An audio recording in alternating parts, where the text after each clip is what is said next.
Maryland audit I'm sorry, to to the, the needs assessment. They're going to get into a bit more detail on the categories, material categories. yeah, that was the general feedback in Maryland that they should add some additional things. Good. That's Just positive to hear. better, more detailed breakout than 10 years ago, Yeah, or good. however many years ago it was, 8 years ago or whatever. 8 years. Yeah. Well, the time is now 10:30, so we're going to begin our meeting. This meeting is now open to the public, and we have started recording. We'll begin with an introduction to our Spanish interpretation, as well as our language justice statement from Tanya Johnson. Hi, good morning. My name is Tanya, and I'm the interpreter for the Environmental Justice Program at CDPHE. And today I'm working with my colleague Valentina. I'm going to read the Zoom instructions and the language justice statement first in Spanish, and then I'll repeat it in English. Hola, buenos días. Me llamo Tania y soy la intérprete del Programa de Justicia Ambiental del Departamento de Salud Pública y Medio Ambiente de Colorado. Hoy estoy trabajando con mi colega Valentina. Antes de comenzar, quiero asegurarme de que todas y todos hayan seleccionado el idioma adecuado en Zoom. Si prefieren escuchar la presentación en español, hagan clic en el globito que aparece en la parte inferior de la pantalla de la computadora y seleccionen español bajo interpretación. Si están usando un teléfono celular o una tableta, hagan clic en los 3 puntos que están a la derecha donde dice More o Más y elijan el español como su idioma de preferencia. Las y los integrantes de la comunidad están invitados a hacer sus comentarios en español si así lo prefieren. Nuestra organización ha asumido el compromiso de fomentar la justicia lingüística. Invitamos a la comunidad a usar su idioma de preferencia para participar en la reunión. Les agradecemos que hablen lenta y pausadamente y que usen palabras comunes para que sea más fácil de interpretar. Here we go. Before we get started, I would like to direct everyone to the appropriate language channel on Zoom. If you would prefer to listen in Spanish, please click on the small globe at the bottom of your screen and select Spanish. If you are on a tablet or phone, click the 3 dots to the right of your screen that says More and select Spanish there. During the meeting, there may be community members who choose to give their comments in Spanish. If you are not bilingual, you will need to click the English option to be able to hear the interpretation. As an organization, we are committed to language justice. We would like to invite community members to participate in the meeting using their language of preference. In order to facilitate interpretation, please speak slowly, pause often, and use commonly understood vocabulary. Thank you so much. Please go ahead. Thank you, Tanya. Language interpretation is now enabled, and I'll now turn it over to Scott. Great. Thank you very much, Brandon and Tanya, for the language interpretation and for setting us up here. Hi, everyone. Welcome to Colorado's fourth technical work session for 2024. Thanks for joining us today. And my name is Scott Cassell. I'm the CEO and founder of the Product Stewardship Institute. And I'm the facilitator for the advisory board. Again, today's meeting is a technical work session. We will discuss 2 topics today. The first one's going to be the majority of the time that we spend today. It's on reimbursements for collection and processing costs. But we'll also have a second topic, which is on producer dues.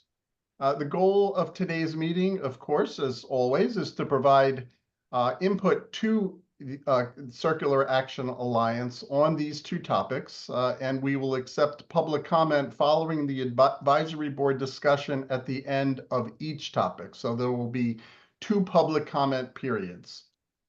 An electronic roll call will be taken today. To remind you, we are not doing a verbal roll call for these technical work sessions.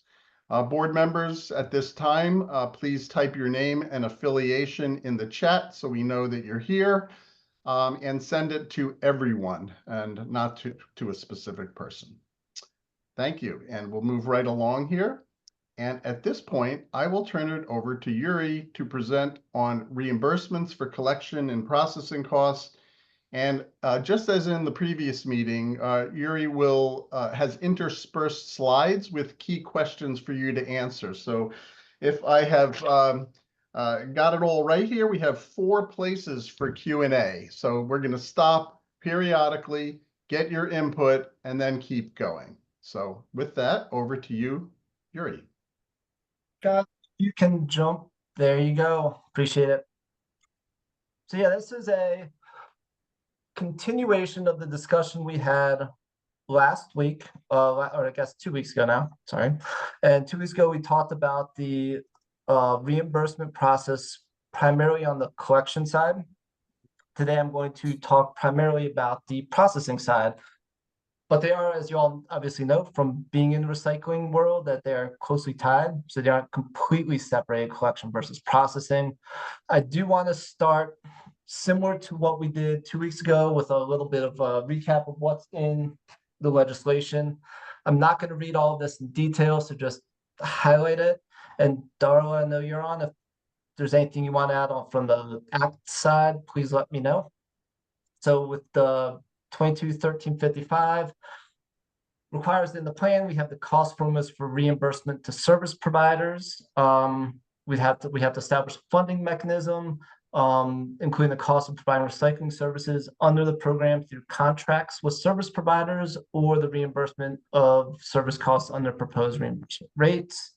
Develop reimbursement rates for 100% of the net recycling service costs of the recycling services provided by service providers under the plan. We use an objective cost formula. The statute does lay out a couple items that are in the cost formula. If you go to the next slide, please, Scott and team. A couple more items from the statute. And the reason I'm sharing this is really the framework that we have to adhere to. So we have to find a system that works within the regulatory structure of the Act. So we shall, within the plan, include a schedule for reimbursement rates, describe a process for updating it. We shall contract with service providers to provide covered entities with convenient and equitable access to recycling services at no charge to the covered entity. And our goals are the recycling rate, collection rate, and recycled content rate targets.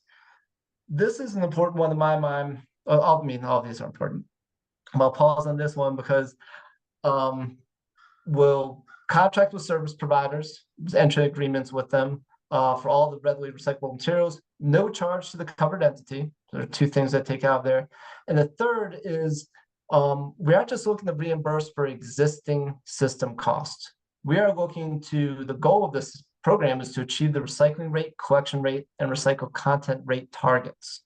So we aren't just looking to pay for the recycling system in Colorado as it exists today. We're looking for ways that we can continue to invest in Colorado's recycling system to achieve these rates. What else in here? I showed this last week. So the local government, neither local government nor a private service provider or collector are required to provide recycling services under the EPR legislation. So there's nothing that says you must provide recycling services. However, if you are a service provider and you do provide recycling services and you choose to participate in the EPR program, we will reimburse you for 100% net cost. So it isn't a requirement, but if you do participate, we would reimburse. Service provider, public or private entity that provides recycling services in the state. When I talk about recycling service costs, the state statute says costs applicable to costs related to admin, capital improvements, collection, transport, sorting, processing, public education, and disposal of non-recyclable collected covered materials. Someone just the other day asked me about that, and that is, we have to pay for the disposal of the non-recyclable collected covered materials. Next slide, please. What to take out of this? So one of, I kind of talked about this on the last slide. Recycling services is collection, transport, processing of covered materials from consumer to the end market. So that is what's in the statute. So end markets, the way we're interpreting it, end markets are not getting direct reimbursements. However, we are working with end markets through the responsible end market portions of the plan, end market development, where we would be reimbursing processors who could be paying end markets or end markets are paying them. So peripherally, we are working with the end markets, but they're not getting the direct reimbursements, whereas the recycling service providers, collectors, transfer processors will be receiving direct reimbursements. Today, it's really that transfer processor side is what I'm going to be focusing on. If people have questions about the collector that we shared 2 weeks ago, we can ask them too. But I didn't put any slides really on that. Next slide, please, Scott. All right, I got two more, and then I'm gonna do our first pause and see how you guys feel about, kind of setting the stage questions. This is the exact same slide that we shared for the principles for the reimbursement for collection and processing. We don't want, it's the same. It's our, proposed general approach for reimbursements. Open, competitive, and fair. So we want to find an equitable and transparent opportunity for any service provider in the state that chooses to participate, find a way for them to do so. So it doesn't matter if you're a large multinational, you're a small local hauler, community-run MRF, first drop-off. Our principle is that everyone is invited and eligible to participate. We want to support existing services and infrastructure. So it's not the intent to come in and build a bunch of facilities and do something totally different than what Colorado has today. We want to leverage the existing infrastructure and services that meet the regulatory requirements and improve access to services and cost efficiency. Throughout this entire process, when we're thinking about our approach, CAA's approach to reimbursement, we're looking at ways we can drive efficiency and effectiveness. So if you guys have suggestions on this as we start getting the Q&As, it's very much welcome them.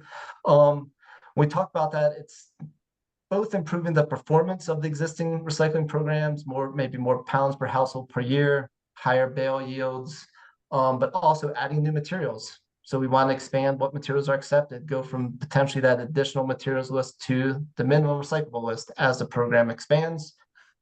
In the reimbursement, accuracy and transparency will be key on the CAA side. So we need to be sure that we are covered services from covered entities for covered activities. So we don't want to pay for things that shouldn't be included in the state statute. No duplication of funding. On one of those early ones, Scott, it says, you don't have to go back, but in the state statute, it says that, I'm trying to pull it up, pro shall contract with service providers, provide covered entities with service at no charge to the covered entity. So when we're doing these reimbursements, we want to make sure that we aren't paying for recycling services, then the service providers in turn charging for the same recycling services to a covered entity. Whether or not that's on purpose or inadvertently, we want to work with service providers to avoid duplication of funding. And then last, but probably most important, is we have to be consistent with the House Bill objectives. There's obviously state law, and we have to meet the requirements of the state law. So that's what we're trying to implement here. Next slide, please, Scott. All right, and this is my last level setting slide. Today really is the processing side, but when we get into the processing discussions, there's some references to the different types of collection schemes in the state: open market, local government, and contracted. Just really briefly, local government, the example I always use, City and County Denver, their staff, their trucks, they're collecting materials from households, they're charging households, and they're bringing those materials with their municipally ran trucks and staff to a facility for processing. You could have a city like Golden that is contracted with a single service provider. Golden, that service provider collects recycling and trash from all the households in Golden on behalf of the city, and they're through this process, either the city or the hauler is directly invoicing the customers for it, but it's a single contracted collector. It's contracted by the city. Then lastly, the most common, open market. The majority of our state, which any resident, any multifamily property manager, any commercial business can sign up with any service provider they want. It's up to them to choose who they want to do. And some may be licensed, some may not. So a lot of different variations within open market, but that is the most common. Next slide, please, Scott. All right, I will pause there. And here we are. See what questions there are. All right. First, I want to thank folks for putting in your names in the chat box. Appreciate it. I think we have everyone there.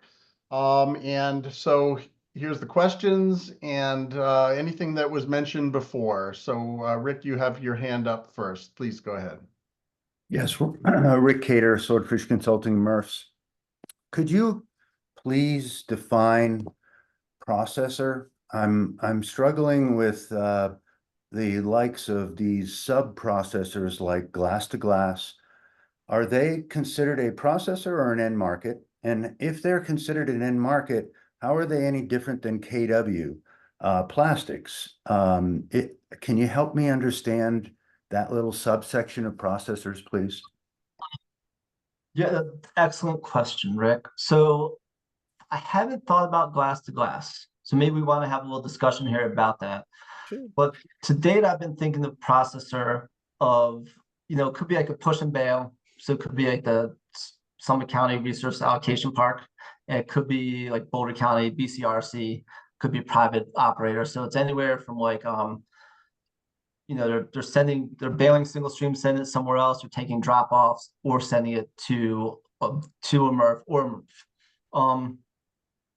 But let's talk about glass to glass, because that's an interesting one. Because that's post MRF, right? It's they have agreements with MRFs to refine glass and send it to, send the coal to other end markets. Yeah, that's a good one. I don't know. I haven't thought about it. I don't know, Scott. I bet you got some opinions on it. Can I quickly, because of why it relates to the MRF? So Yeah, it's a great question. we bake that cost into the glass to glass, for instance, charges us for contamination to clean our material further than we currently have it. So we bake that into our cost structure, and then we charge that to our customer base as a pass-through, basically. Well, if I'd heard early on that glass to glass would be considered a processor, they're going to get paid some type of fees to clean the glass. And if I'm paying for it and then they're getting paid by you to pay for it, would that be double payment for a process? That's a great question, Rick. All right, let me, Are we ready to do this? yeah, let me, Jake, you had your hand up first, but I'm assuming it might be another question. So I'm assuming Scott's going to be adding here to the glass question. So I'm going to go to Scott first, unless you have a problem with that. I'm happy to. Go ahead, Scott. Okay. And for Scott Cassell, I did have other questions similar, but Rick got to this one first, right? So I'm going to also say that, and Wolf may be able to help remind me, I believe we addressed this, and I think what Rick's referring to is there was a meeting some number of meetings ago before Yuri was in the role that he's in, where we determined that glass to glass is a part of the processing. I would argue that it is a necessary part of the processing because no single stream MRF glass can go to an end market and be used as a recyclable material without some additional processing. Certainly the furnace applications cannot take MRF glass. Virtually no end market that uses recycled glass can take MRF glass, single stream MRF glass, without some processing, right? I don't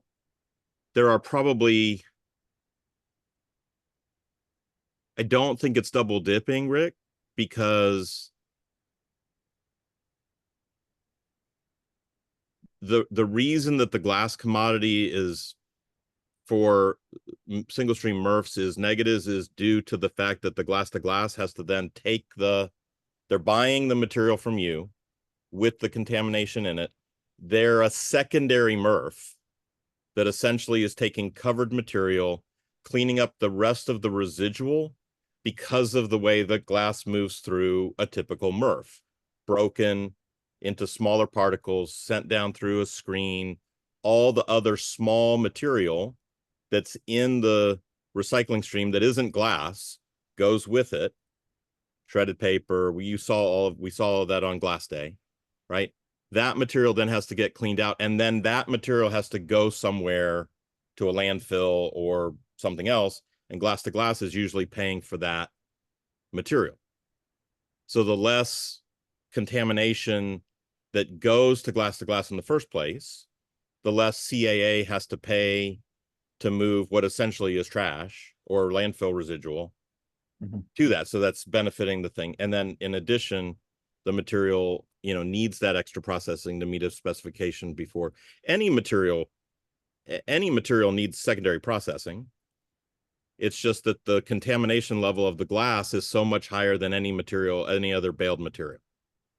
Yeah, I get that, Scott. I was just concerned that if I'm paying you for your work to clean up my material, you then, I don't know how you then charging, baking that cost into your fee structure and then Peter paying for it also. I don't know how that works. I think if they're going to clean it, then I shouldn't be charged for the processing of the cleanup at the MRF level because Peter's paying for that. So you want to make your contamination higher? No, I don't. I just Okay. don't. I didn't think I knew that was a rhetorical question. I didn't think that. Yeah, I mean don't. I that just wanna defeats make the sure purpose, right? that my customers or Peter in this case, right now, I'd be concerned about my tip fee and my gate rate and my customers getting charged for glass cleanup. And then you charging me for that and then Peter paying you on top of that. That's all. Maybe I'm convoluting this thing, but No, I mean, I think in my opinion, I'm sorry, Scott to 5 Glass Packaging Institute. Sorry, I should have said that in the beginning. No, I think this is a good dialogue and the kind of reason that we're all here together on the advisory council, right? So I think you're asking the generally right question. I believe that CAA is going to have reporting requirements for all the processors that's going to make sure that each component of what's being paid for is appropriate for that particular place. So let me jump in and ask here if CAA, either Pete or Yuri want to respond to that. I mean, it's really, who's paying for what and how much so one of you want to respond, please? Yeah, I mean, I think there's a question of, are we paying the initial processor or are we paying the initial processor and the secondary processor? So, I think that's a question that needs to get worked out. Does the payment happen through the initial processor to the secondary processor with an agreement that obviously that MRF is processing materials to a certain quality? And that might ensure that the glass is getting processed through that secondary processor. So I think really that's a question right now. I think we need feedback on that side. I would probably likely see that more flowing through the agreement with the MRF, with the initial MRF, and then flowing through on that side. thank you. So Rick, thank you for the question. And maybe we can follow up after. Is anyone, Wolf, do you have something to add to this specific comment here, this question? Yeah, or something else? I Yes, just, please go yeah, ahead. Wolf Cray, CDPHE. I just want to quickly clarify that under the solid waste regulations, pre-EPR, glass to glass has been regulated and is registered as a material recovery facility. Under Section 18 regulations, which apply specifically to EPR, it is still classified as a material recovery facility. I will put in the definition so everybody can read that. More or less, it gets to any material that is processing prior to conveyance to final end markets. Hopefully that helps clarify. Thanks, Wolf. And just if I can just briefly add, Peter Hargreaves, CA.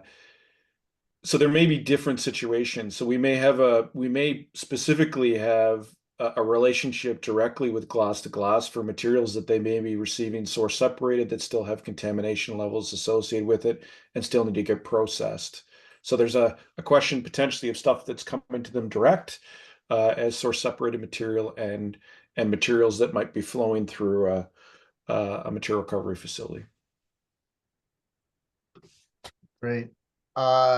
Jake has been very patient. Scott, did you have one more comment that you want to make pertaining to put a bow on this one?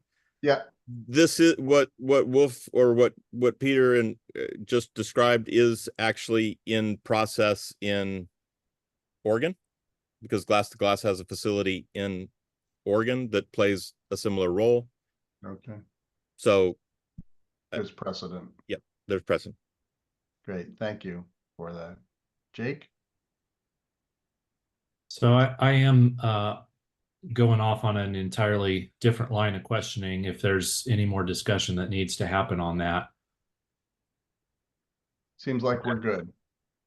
So I, much of the discussion of this board has been centered around the producers and the industry that's going to be processing this stuff. I really am coming from the perspective of the common man on the street or the local government that is contracting services. So kind of looking at it from the other direction. And some of these questions might be answered later in the presentation, so it's fine if that's the case. Just let me know. But I just wanted to know if there are any potential situations where anyone in Colorado would still be paying for recycling. I see these 3 Colorado collection models, and those seem correct. But are there any gaps that were not that people could slip through where they're still paying for recycling? Jake, there are. So there is no requirement, the way, and both Fundara weigh in here too, the way that we are interpreting it, there is no requirement for a collector to participate in the EPR program. So they could say, they could be servicing someone in URA, and that we've provided we're giving them an offer to reimburse them, and we have a mechanism and a way for that collector to participate in the program. No, a collector does not have to participate in the EPR program, and then they could still charge that resident because they aren't part of our program. And I don't know if there's a way around that, Wolf and Darla, but CAA doesn't, the way I interpret it, CAA can't force anyone to participate in our program. We can make the access there, we can reimburse for participants, cover their costs, but we can't force participation. All right. Just the one addition, just to add quickly, Peter Hargreaves, CAA, just the one addition is obviously there are non-covered entities and there are non-covered materials. So potentially they would be paying in those cases as well, Jake. And Jake, I think though, however, there are potential mechanisms that local towns, cities, counties could use to increase access, because towns, cities, and counties have significantly more authority than CAA. So a town or city could potentially look at licensing ordinances, contracting, or other mechanisms to increase access for their residents. Okay, that makes sense. Thanks. Thank you, Jake.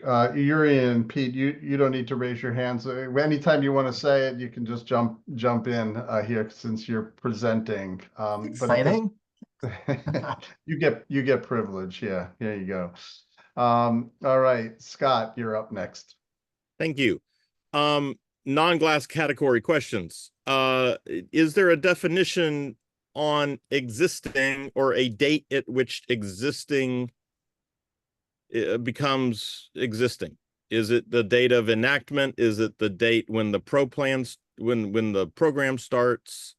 Or how do we deal with things that are that aren't ready and open but were started already? And also, is it limited only to whatever that definition ends up being? Is it limited only to the existing? Or if there's a gap in service, something that's not being done in the state of Colorado now, but somebody says, oh, well, it makes sense. Here's a covered material. It's not being collected, in some, by a covered entity or in some other, place. We're going to begin a business that helps service the state of Colorado to meet the goals of the law. Yeah, I anticipate that the back half of what you're saying is going to happen a lot, right? So it's not like if you aren't operating before January 1, 26, you can't participate.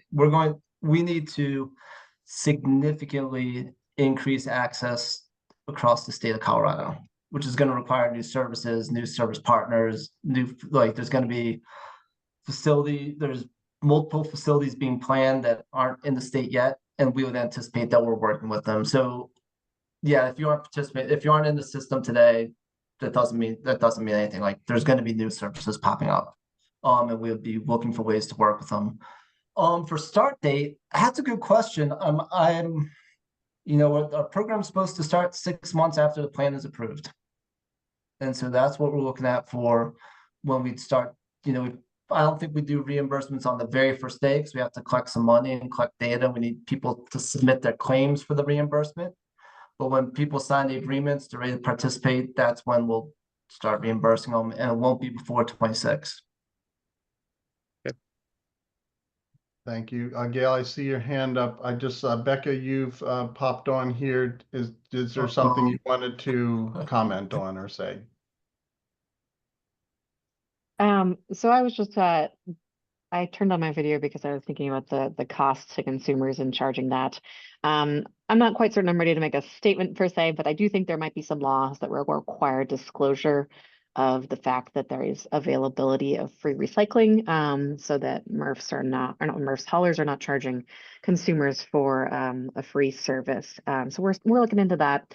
I also wanted to say that we believe that under the Act, there is the ability to charge for recycling for products that are not on the minimum recyclable list. So if there's like hard to recycle items that are covered, that also could be potentially a source of income for haulers. So hopefully that's clear. Thinking that our education outreach components of the plan will definitely address, like, we want everyone to know that there's no cost recycling services available and how to get access. That'll be a big part of our stuff. Yeah, that's very key, I think, to a part of the program. I also think consumers can choose not to join. There's very clear contracting preservation provisions in there. So if a consumer wants to stick with their current hauler and pay them, that is definitely allowed by the law. Yeah. So, yeah. There was a question, Becca, or I don't know, Wolf, about what is meant by existing. And I don't know if either of you wanted to answer that. I think that was Scott who had asked that question. I think he's referring, Scott, to the previous slide. So if we talk to the previous slide, it's the principle that's there? Is that what's being referred to? Scott, was that your question? And it is Brandon who is the slide master here. So Brandon, if you could go back one slide. Maybe one more. One more. I think I know what you're talking about, Scott. Yeah. One more slide, please, Brandon. Oh, there it is. Yeah. Sorry, did you have it? I'm quick on that was too quick. It was the one with the 6 One more icons. slide. Yep, that's it. So Scott, that could be a good edit to this, right? Because if you're taking away that, like, we are only going to work with existing infrastructure that's in place before we start the program, that's not what we meant by this. Leverage is a good word, right? Yeah. But as it gets described, sometimes it gets fuzzy. And Yeah. and, I think and what I'm sorry, it's I meant to forgot to mean fight is- from fast packaging again. And then let me just fill in the one other little gap. One other thing that was in my head as to why I think there is some, I'm not going to say they're fuzzy. There's stuff that is covered, but maybe 5 years from now, not in the first 5 years, but in the second 5 years. And there may be service providers that come in to start, or in that rough multifamily, quasi small business, commercial gray zone that isn't getting serviced now, right?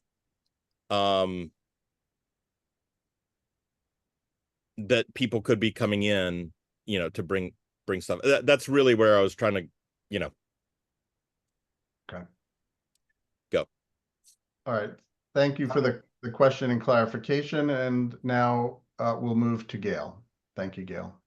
Yes. Hello, everyone. Apologies for being late. And obviously I'll defer to Rebecca, but we can also, I believe, check with our local attorneys at the municipal level to see what kind of, back to that question about what jurisdiction that and abilities that we as a municipality might have, or as a county, to require the haulers to participate in the EPR. So, I know we have pretty broad authority. So again, we can double check that, and certainly would defer to all the lawyers, but I would think that that's something that would be a possibility.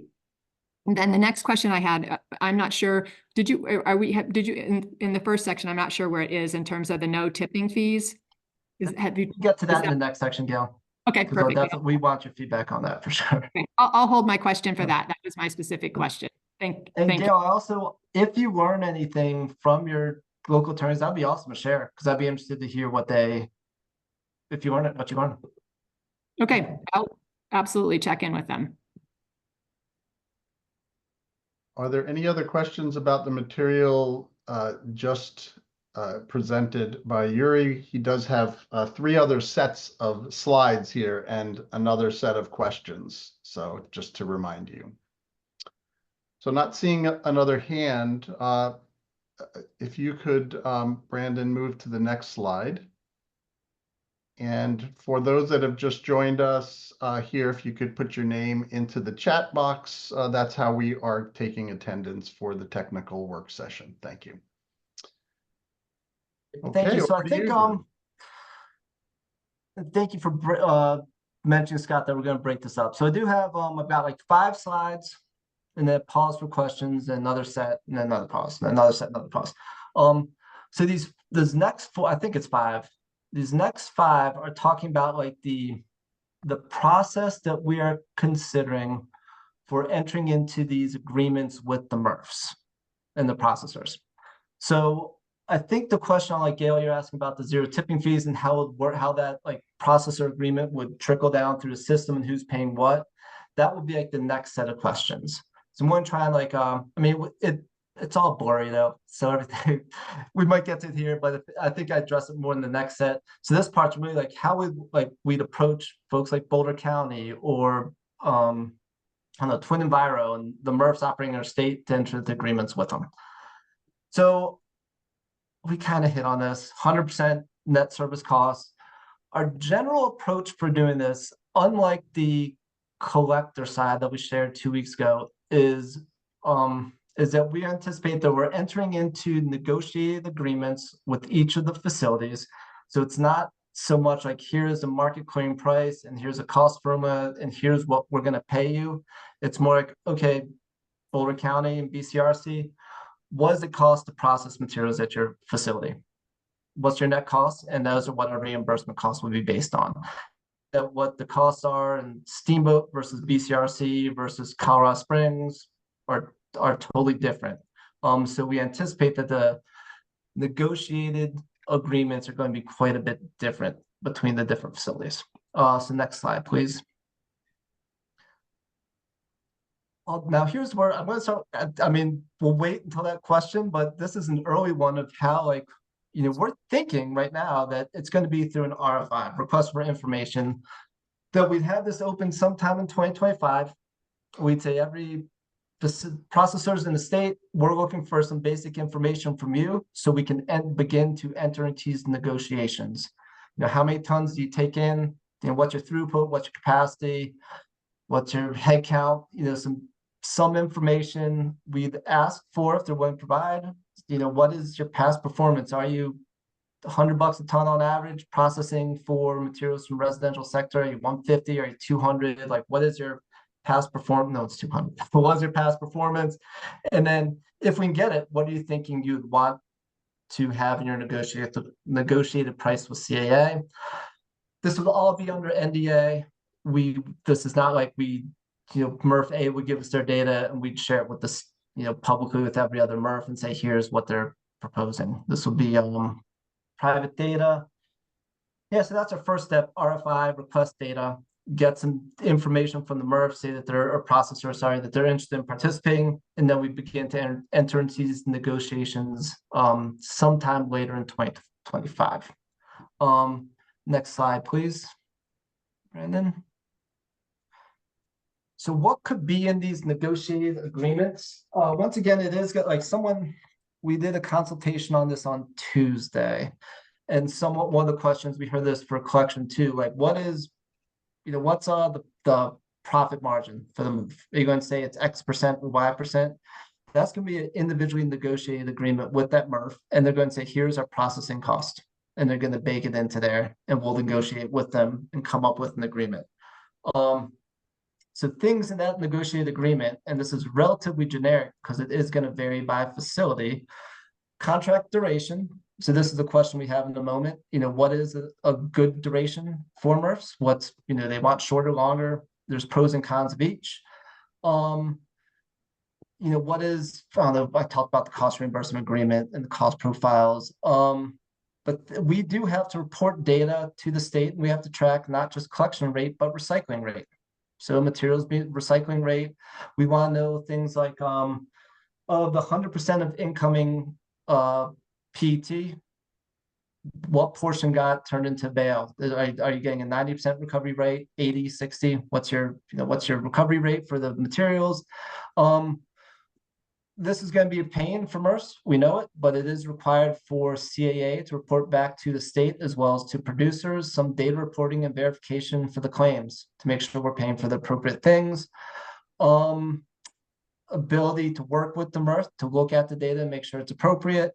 We do want to build incentives too. So if we're setting processing fees, I was talking to someone about this yesterday, we have to keep that market rate incentive. Like, we want MRFs to continue to improve their efficiency, drive their costs down, increase their bale yields, sell the higher value marketplaces. So we want to build into these agreements incentives with the processor, with the MRFs, to say, if you do A, B, or C, we could pay you X, Y, Z. So some ways to increase efficiency. We'll talk more at the end of today about investments and ways we could do, like if we want to add flexible films in the MRF in the Western Slope in the future. What investment could CAA and producers do to encourage adding materials from the additional material list to the minimum recyclable list? Contamination, ways to measure contamination, that we could talk about that for a bit. And Rick, I bet you have some insights you could share. And I talked about this a little bit 2 weeks ago, but if there's a facility, say, I don't know what the facility in Steamboat or Broward County takes, Gail, but if they don't take, for instance, polypro, and number 5 is on our minimum recyclable list, that's the only facility that haulers can bring it to, we'd still want to enter in a reimbursement agreement with the processor and the collectors, even though they aren't taking everything on the minimum recyclable list, because they can't. The facility just isn't built to take it today. So there would be some type of process to work with the facility to say, we want to build up to taking that material from the minimum recyclable list by 2028, some future year, and put steps to do it. And until that time, there'd be a waiver that said, okay, we acknowledge you can't take this material today, but we'll still work with you. Okay, next one. I got 2 more, I think. Yeah, and I'll pause. I think I'll do this one kind of quick and get to the next slide. But within this, we know that kind of my takeaway on this is that the cost by each facility varies significantly. We don't know what they are. MRFs hold that and processors hold that data pretty close. Wolf, I don't think you've got much of it either. I think it's all quite proprietary. We have good understanding of what it is at the national level. We know what like MRFs generally look like. I don't know the difference between MRF A and B in Colorado. I know things like the service area being in one county versus another, and living wage would impact your costs. Things like the incoming feedstock contamination, the mix of res versus commercial, all this types of stuff, all these types of factors we know are going to impact MRF costs. As a result, that's why we're leaning toward this individually negotiated price. It's really hard for us to say that the statewide, like Oregon's program, I believe Scott and Peter, is setting a processing cost across the state. That's not the way we're going to do in Colorado. It's going to be by facility. We'll work with each facility to come up with one. Next one, please. All right, last one before the Q&A. Numbers in here are fake, and this cost reimbursement formula is very simplified. But I did want to, I debated whether or not even to put this in here. I chose to put it in because, like, it's, I don't know, Mark, you're on here, right? Like, how does Republic get paid on the revenues? Like, what happens if you're making X dollars per ton? Where does that come in the reimbursement formula? So I wanted to put like a high-level example of how that could fit in. We know that there's going to be a lot more details that go into this actual cost reimbursement process. But on the high level, it's basically A minus B times C. So A would be the negotiated price or cost processing fee. So in this example, I'm saying it's $150 a ton is what we agreed with on the MRF. That's their high level cost. Cost them $150 a ton to process those materials. For that reporting period, they made an average per ton of $50 of when they sold those commodities to the marketplace. So they're, or sorry, 100. I can't even read my own writing. So they made 100 on average, cost them 150 process, made $100 per ton. So the net processing cost per ton was $50. So that's A minus B. And then we did $50 times the number of tons that they sent to end market. So A times B, A minus B times C. The cost of sending stuff to the landfill, dealing with contamination, all that stuff will be baked into that per ton processing fee. The margins baked in there, all that stuff is baked into that top level cost. We know things like, if you're getting, if a MRF in the future is starting to accept the materials such as, I don't know, an additional recycleless material like EPS could be on there. If that ends up, that might be a really high cost. Maybe the end markets are tough. Maybe that changes your whole processing cost structure. That could be a different list for processing that one. Or if you're taking source separated, if you're taking there's drop off and they're sending you source separated recyclable material, then it's easier to process. That's probably a different processing cost too. That doesn't really show up in this simplified cost formula. We also want to do things when I was talking about efficiency, like premiums for reduced contamination or higher yield, or getting bottle to bottle recycling, staying at the higher value, and bales that can go to higher value end markets. Do some incentives for that too. That doesn't show up in this really simple A minus B times C. So I want to acknowledge that, but I did want to show this some approach so we can have a more robust discussion here. All right. Brandon, I think that's it for this section. And this really was how we interact with the MRFs, potentially the RFI process, what could be in those agreements, and what we do for reimbursements. And then Gail, I'll get to that, what that would mean for collections and cities on the next set. All right. We're at the Q&A, and you see what the questions are here. What information do processors need to appropriately respond to an RFI? Does an RFI approach make sense? If not, what is a better way to approach entering into agreements with processors? What information do processors need to appropriately respond to an RFI? Dang, sorry, Scott. Yep. I'm so sorry.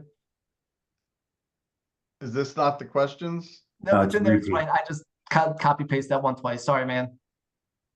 Question 1 and 3 are the same. So sorry. Oh, yes, you're right. Sorry about that. I'm just motoring along doing a few things in the background here. What is a preferred contract duration? 3, 5, 10 years or other, and why? And I'm answering these, and I'll get to you in a second, Rick. What is the best way to structure incentives into processor agreements? What general comments do you have on the processor reimbursement formula example? So think about those. Those are the questions that CAA would specifically like some responses to. But from the things that I've mentioned, Rick, you have your first comment or question. Sure. Rick Cater, Swordfish Recycling, Boulder County, MRFs. On the first question, what information do processors require to appropriately respond to an RFI? First thing I'd like to suggest is that we identify that I don't understand the process that you're speaking to. So an RFI is a request for information. You indicate earlier in your slides that it's driving proposals. So I would say that we get away from the use of RFI and say we're going out for RFPs. We're going to request processors to provide us with proposals. So what they need for that is they need tons, how many tons we're talking about, what zones we think we're coming from, so we can look at quality of material, because there are some socioeconomic considerations there, and the composition of the material. So those 3 things are huge for us. and would help us understand what we're trying to structure in terms of pricing, because we may have capacity, second shift, third shift capacities. Some plants may not, so their overtime is going to be impacted. So those three things are important for us to see.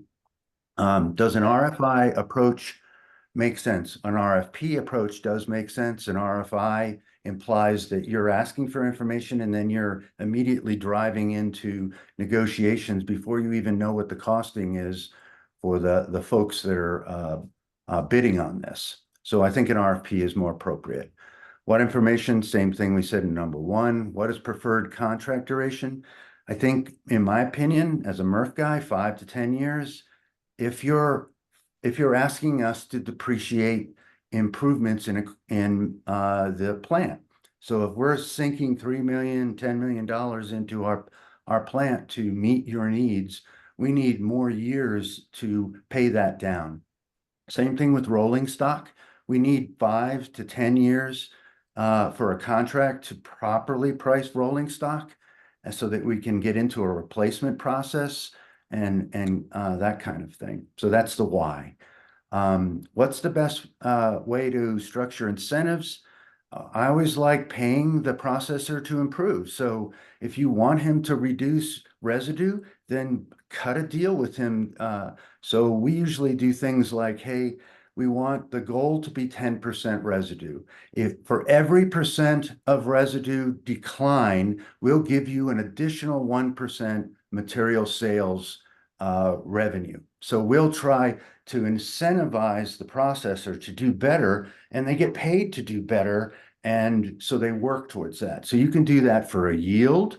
So as long as you know what the baseline yields are, you can set goals for increasing those yields, and then benefit the processor by allowing him to benefit by those improvements and his bottom line or their bottom line.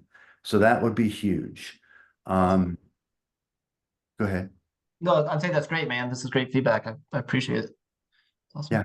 So that's what general comments do you have on the processor reimbursement formula example? That's what we do.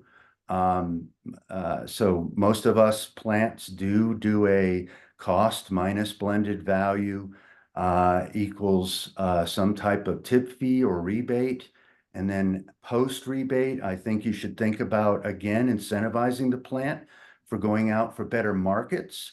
So give them more money for getting better premiums, give them more money for getting better for shorter distances. Try to find a way to incentivize them to find local and short closer markets, but pay them to do that so they're not taking the hammer to do the right thing. And that's my ramble. Thank you very much. I hadn't thought about the shorter local markets. I love that idea, Rick. Great, man. Thanks, Rick. And Pete, did you want to add to that? Yeah, if I can, I guess just to follow up, Rick, so that the RFP versus the RFI. So, I think what our concerns are right now with a full RFP process is if we go out with an RFP process, we probably can't do anything before the program plan is approved, and then we have 6 months to move forward. That's a pretty short window to ask for an RFP to be put together, responses to be held, awards to be made, and then a system to stand up. So I think there's concerns that we've had on that side as to, is that the right approach? Secondly, I think you spoke to, guaranteed supply. There is, part of our issue right now within the program plan is with the amount of open market that is currently taking place in Colorado. We don't have organized collection to be able to guarantee supply that's going to individual MRFs based on relationships that are in place. So that remains a concern. And so I think part of the concept around an RFI process was to get information from MRFs that would allow us to have direct negotiations with those MRFs to allow us to sort of work with the existing infrastructure, which we know we'll need to be able to look at initially hitting the targets that are set by CDPHE, as well as looking towards how do we build moving forward. And by build, I mean, we know that there are investments that need to be made into existing MRFs to improve the quality of the materials that are coming out, to improve potentially the amount of materials that can be processed at those facilities. And so I think we were looking at a less traditional way of approaching those processors in order to try to deal with some of the challenges we have with timelines and with the existing structure as it sits.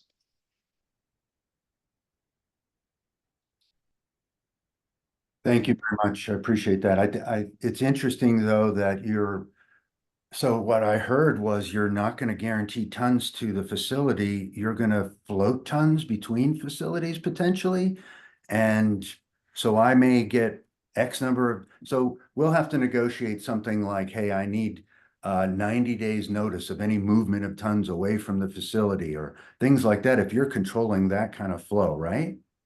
Well, I don't think we're necessarily we're not currently controlling the flow per se right now, Rick. I mean, there are certainly contracts that may be in place with municipalities that may have more direct contracts with MRFs that might be in place right now, and we would look to continue to continue those relationships as part of those contracts.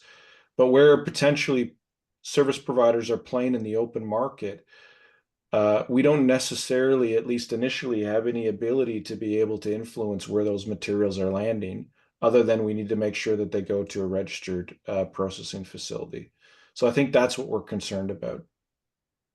So let's hear, Rick, maybe we hear from some others at this point, and then because we've got two other sections here to go before we take a break, and then we're going to have another session on the fees or the payments. So Gail, you're up next, and then Barrett, and then Caroline. All right, thank you very much. And I have kind of two different questions, so maybe I'll ask them separately. One is, Yuri, I just wanted to follow up on your comment about the profit margin, and basically you were going to negotiate profit margins. And so I was really curious about kind of the understanding behind that in terms of having just one profit margin, one set standard profit margin that would be the way we're thinking about it right now is that we, similar to like how a private service provider MRF will respond to a bid for a city. It says, what is your processing cost? And I don't think in those bids, at least I haven't seen one that says, the city would say, you can't have a profit margin greater than X%. Let's say, tell us what your processing cost is, and they'd look at it, or your total all-in processing cost includes all this, and they'll include the margin. So I don't think we're going to say you can only have X or Y margin. We're going to say, what is your processing cost that includes all these types of things. And then if we get into that agreement with the MRF and they're at $150 a ton processing fee, and it turns out in year 3, they can do it at 146, 142, and they're increasing their efficiencies, they can increase their margins. Vice versa, if they become less efficient over time, their margins will go down. But we kind of leave it on the operator to say what their margin is and put it into their processing cost. Okay, so you're seeing that more just as part of kind of not necessarily the cost, but I mean it's a cost plus profit, and they determine whatever. Yeah, that's a better way to say it, right? Your processing cost plus your profit. Okay. And put that into your weekly payment, because we know they're for-profit businesses and they're going to do it for free. They still have to stay operating. So that's the thought for it now, Gail. But if you have other suggestions or better ways to do it, like we're very open to ideas too. Okay, no, I was just curious if you were, to the extent that you're leaving it up to negotiation. Second question I have really goes more to incentives. And again, if you think this conversation needs to happen in one of the later sections, let me know. But, certainly, over this time period, things are changing, right, in terms of the markets, the way things are happening. You've mentioned Twin Enviro and what's happening in Routt County. And we have a new hauler that has come in and purchased 2 of our haulers as well as the MRF. And so we also have Eagle County MRF, which is, maybe 70 miles away. The current MRF that's in Routt County is very basic. It's, manual sorting and very limited in terms of the materials that can be taken. So again, when you talk about incentives, I'm curious whether you would, kind of have any say or any input in terms of kind of those discussions about, is it more, cost efficient to just haul the materials to Eagle County MRF or to That's a really good question. Definitely we want to drive cost effectiveness and efficiency in the system. We want to, and it's not just, because of cost, but improve environmental outcomes too, reduce wear and tear on the streets, all those parts. Yeah, I don't know if we would weigh in on that. That's a good question. Because someone on the Western Slope was asking me, hub and spoke out there and how that would happen. This is a public sector person. And I don't know the answer yet. So Pete, I don't know if you have better answers from your Canadian experience, like what role CAA would play, if any, in saying, like, let's go for a regional facility versus small local ones, and let's build hub and spoke. Like, it definitely increases efficiency. We want efficient collections. I don't know what authority or ability we have to drive it. So I don't know. Pete, what's your take, man? Yeah, I think we're looking to drive, as Yuri said, I think we're looking to drive efficiency within the system, but also ensuring we're getting better results, better outcomes from the programs. We are adopting a system to begin with that needs to be improved over time. So we are thinking about this as well, that this is not, this is evolution versus revolution. So we're understanding that initially, we need to adopt the system that's in place, and then how do we look to set the right market forces in place to drive materials so that they can be more effectively and efficiently processed. Gail, I don't think necessarily that is completely laid out right now. It's going to be a bit dependent to some degree on how those initial agreements go and potentially what steps various players take within the system. But as I said, I think largely we will want to some degree to set incentives so that materials are going to the right places where they can be processed properly, and that we look to move materials to facilities that can achieve better outcomes at the end of the day. Thank you for the question. Barrett. Yeah, good morning. Bear Jensen, landfill with recycling and Waste Connections of Colorado. Scott, Defy, if that was a perfect timing, I was going to ask if you wanted to, if not, to kind of expand on that, on what kind of Oregon does in this space here, and to see if there was a comment from either Peter or Yuri, just looking at, Oregon. I don't know a whole lot about it, but utilizing the processor commodity risk fee and the contamination management fee to kind of get that goal of zero tip fee. Can you expand on that somehow and just explain why that wouldn't work here, or if there's flaw in that? Well, as a general, I'm sorry, Scott Defy, glass packaging. Is that okay that I reply directly, Scott? Yes, absolutely. Okay. Thank you. I was going to ask you anyway. Earlier in the discussion, we were talking about, other state model. And my general thing is the requirements in the Oregon law, what they're trying to do, the base where they're starting, all of the extra stuff that they're trying to ask their folks to do is really not relatable to the place where Colorado is starting.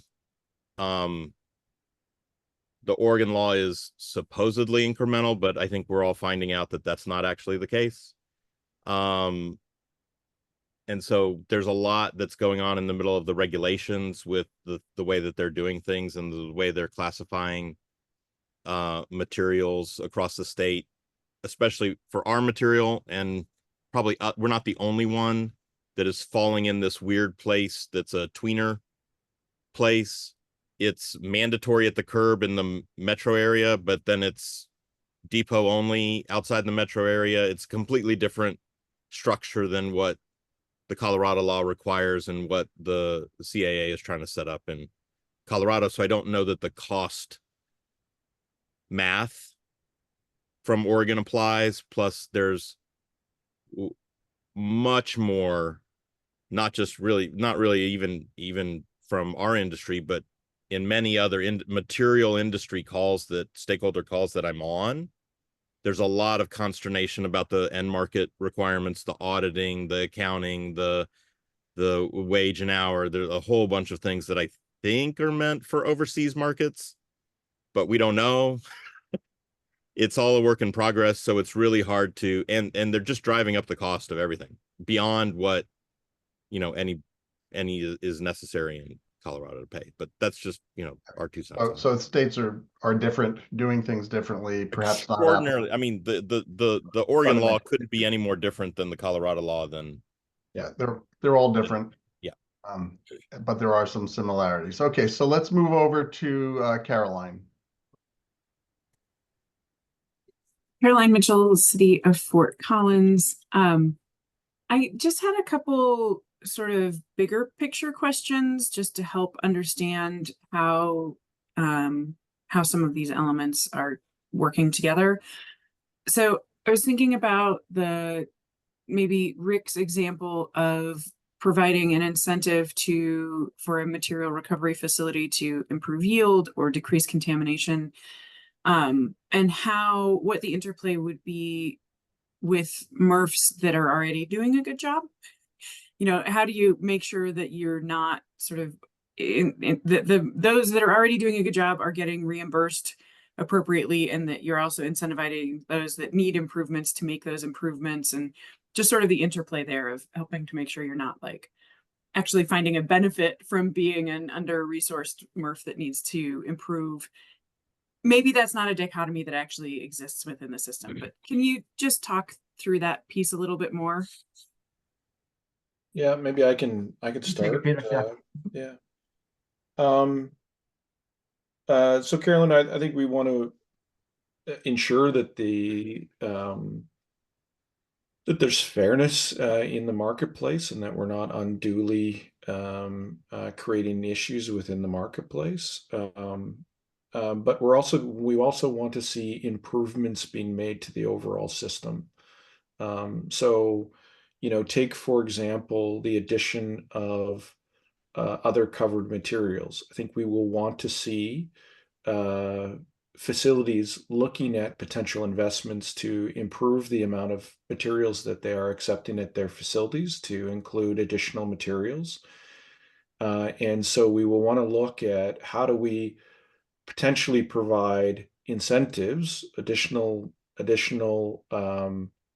levels of funding that will allow those facilities to make those investments in that infrastructure, so that they can, over a period of years. And again, I think certainly Rick spoke to the fact that some facilities would need, you know, potentially 5, 8, 10 years to amortize new equipment that's going in, depending on what type of equipment we're putting into our facility. But we need to improve the outputs and improve the amount of materials that can be processed through that. And so we want to work with the sector to individually negotiate ways to improve the facilities that are currently in place. You know, I think we have to keep an eye as we negotiate on the fairness element. We want to make sure that there's fairness in the marketplace, but we also need to make sure that we are improving the overall system. At the end of the day, we're trying to improve the entire recycling system for all Coloradans. Does that Okay. answer your question, or is that? I think probably as much as we can know right now. But yeah, I appreciate that additional context. And I just as sort of one more layer of clarity, it sounds like for those, if you have, whether it's to accept new materials or to improve efficiency, if a material recovery facility needs to add equipment, it sounds like that would be addressed through their reimbursement rate, rather than would Circular Action Alliance be like just purchasing the equipment themselves? You know, like would it be sort of like a grant almost for the materials, or would it be through their reimbursement rate, or is that still to be figured out? So, like, I think go ahead. we've had, I mean, this is part of, to some degree, part of, I think, what we're looking for feedback from. You know, I've often heard in my past dealings with MRFs that grant funding is not always the best way because it doesn't provide certainty around materials. It doesn't provide long-term predictability. So there's other factors that may influence that more. So I think we're currently right now looking at those types of options around should it be all through contractual relationships? Should part of it potentially be through grants? Should all of it be through grants? And I think we're just looking at what is the best way to leverage the funds and the opportunities within the marketplace. And the answer might not be the same for every individual party. And I think we're just trying to suss that out right now as we look to firm up this part of the program plan. Rick? Cater, Boulder County, Swordfish Consulting MRFs. I think smaller entities would appreciate grants. They would have a more difficult time accessing cash resources. So they may find it easier to petition for equipment improvements through you, and you provide the funding, like like the Carton Council has done in the past and others. So I guess the rub's going to be who owns the equipment if you fund it. And you'd have to write it up like the Carton Council did, such that it's ours in the plant, and we agree to do certain things with that equipment in the hopes that we achieve those goals, right? So let me just ask a little bit more about that, because it would be helpful for us to understand that element a little bit more. So, even if it is a smaller facility, Rick, if they go in and they can go to their bank and say, I've got a structured deal for the next 10 years with this organization. And, there's some guarantees in there potentially as to what, maybe it's not throughput because maybe we can't provide that, but maybe there's an idea as potentially compensation. Does that not provide that small entity with enough that they can go to the banks to potentially look at making those investments, knowing that contract's in place? It could be. It depends on the term. I thought earlier you said you were kind of hesitant to contract volume and guarantee volume. So it would have to guarantee volume for them to use that volume as collateral, right? Yeah, I guess I was sort of saying if there could be other ways to do it rather than just volume. It could be base, right? Like a put or pay. Yeah. Yes, that would work. That's old school, though. Good Lord, I haven't heard that in a long time.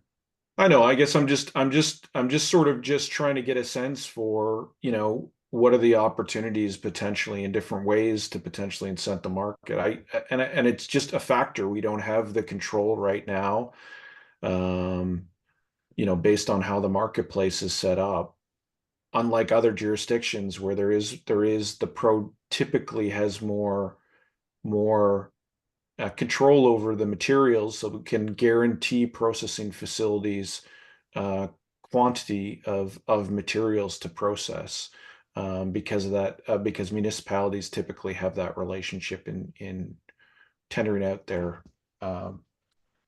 areas. Yeah, that confuses the heck out of me, Peter, because I thought you would have control of volume and you would be able to move where you thought was the best opportunity for that volume.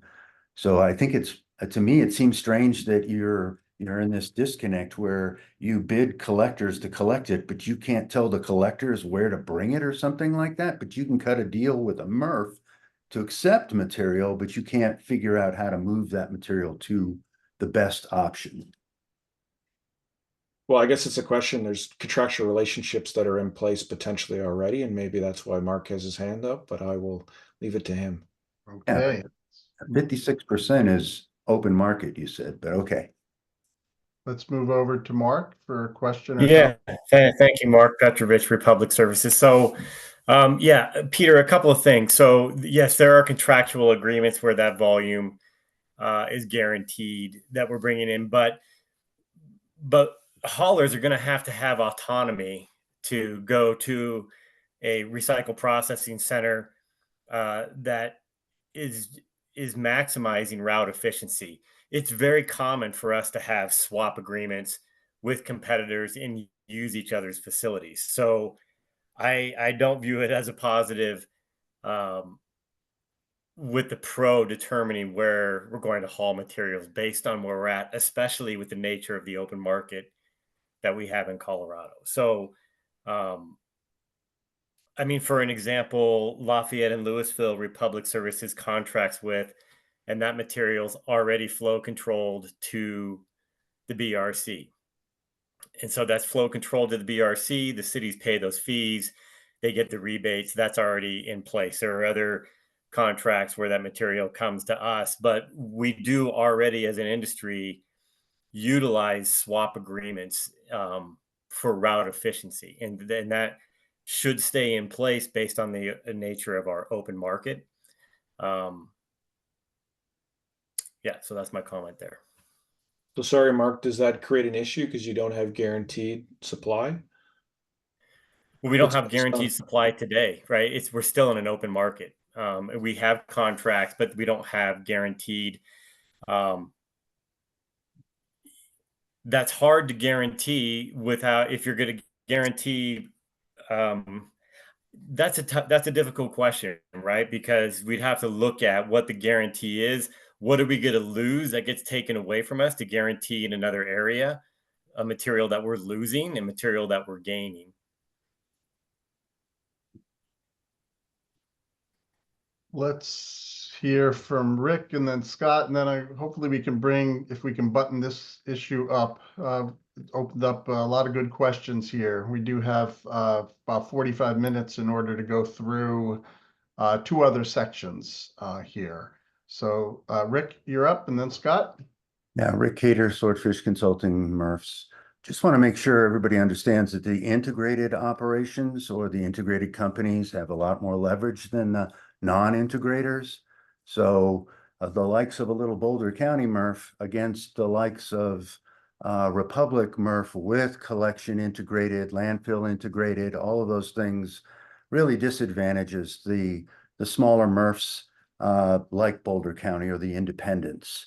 So just understand that sometimes the reason we have these agreements with these counties or municipalities or whatnot is because they helped fund our facility, and we're trying to connect the dot of you went out to the taxpayers, you petitioned to have this beautiful MRF built, and we want you to try to flow your material to us because you did that. So it's not just government dictating where it's going out of spite, it's because there was an initial investment there. And I'm sorry to ramble as the little MRF guy, but it's Rick Cater.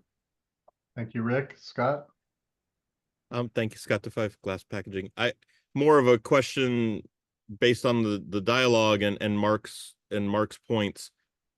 I recall spending some time in a previous meeting about service territories and things of that nature that haven't yet been flushed out. And so there's also a whole host of decisions that local governments have to make about whether they want in on this or not, and how much of the service is going to be punted directly to the management of the pro, rather than through the local government. So it may be somewhat, but I think the answer is going to be partially based on those other decisions.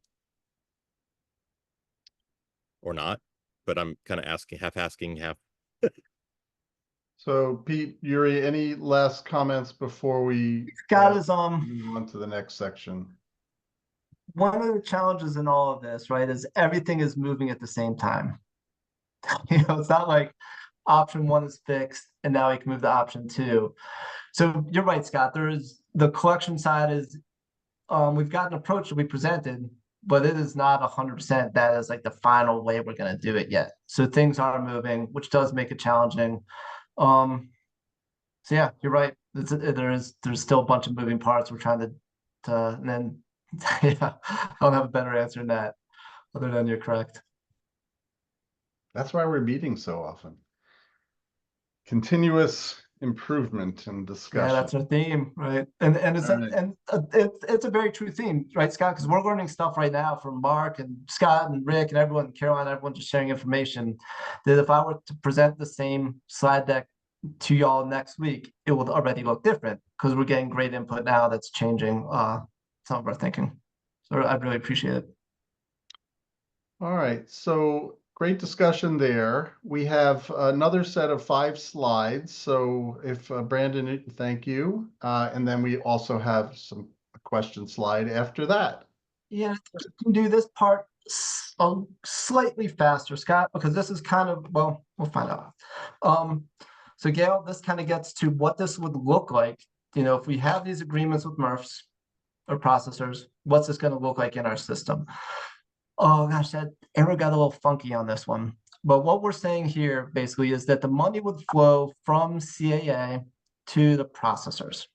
So it's not going through the collector, it's going through the processor. And this is kind of, Rick, a little bit what you're talking about at the very beginning of like, if you're paying glass to glass, CAA is paying glass to glass, are they getting duplicative funding?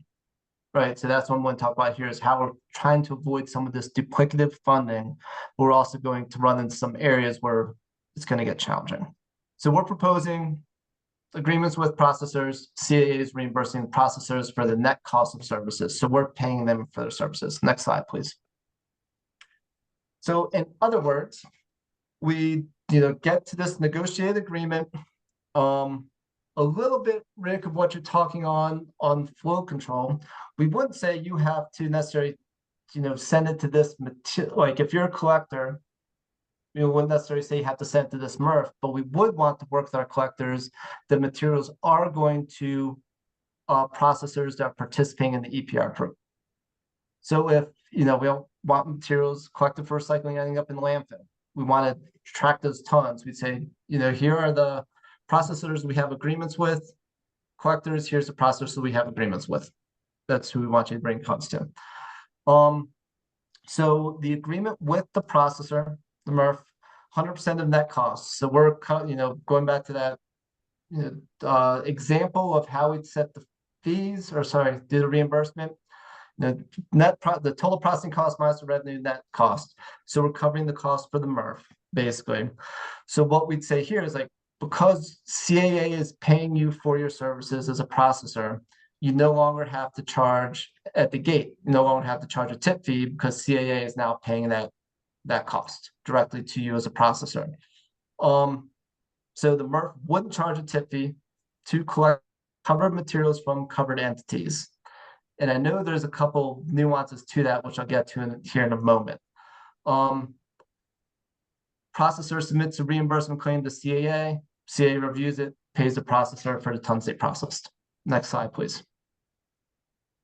So what would this look like operationally in some of our existing market collection schemes? And then I'll get on the next 2 slides where some of the exceptions and challenges show up.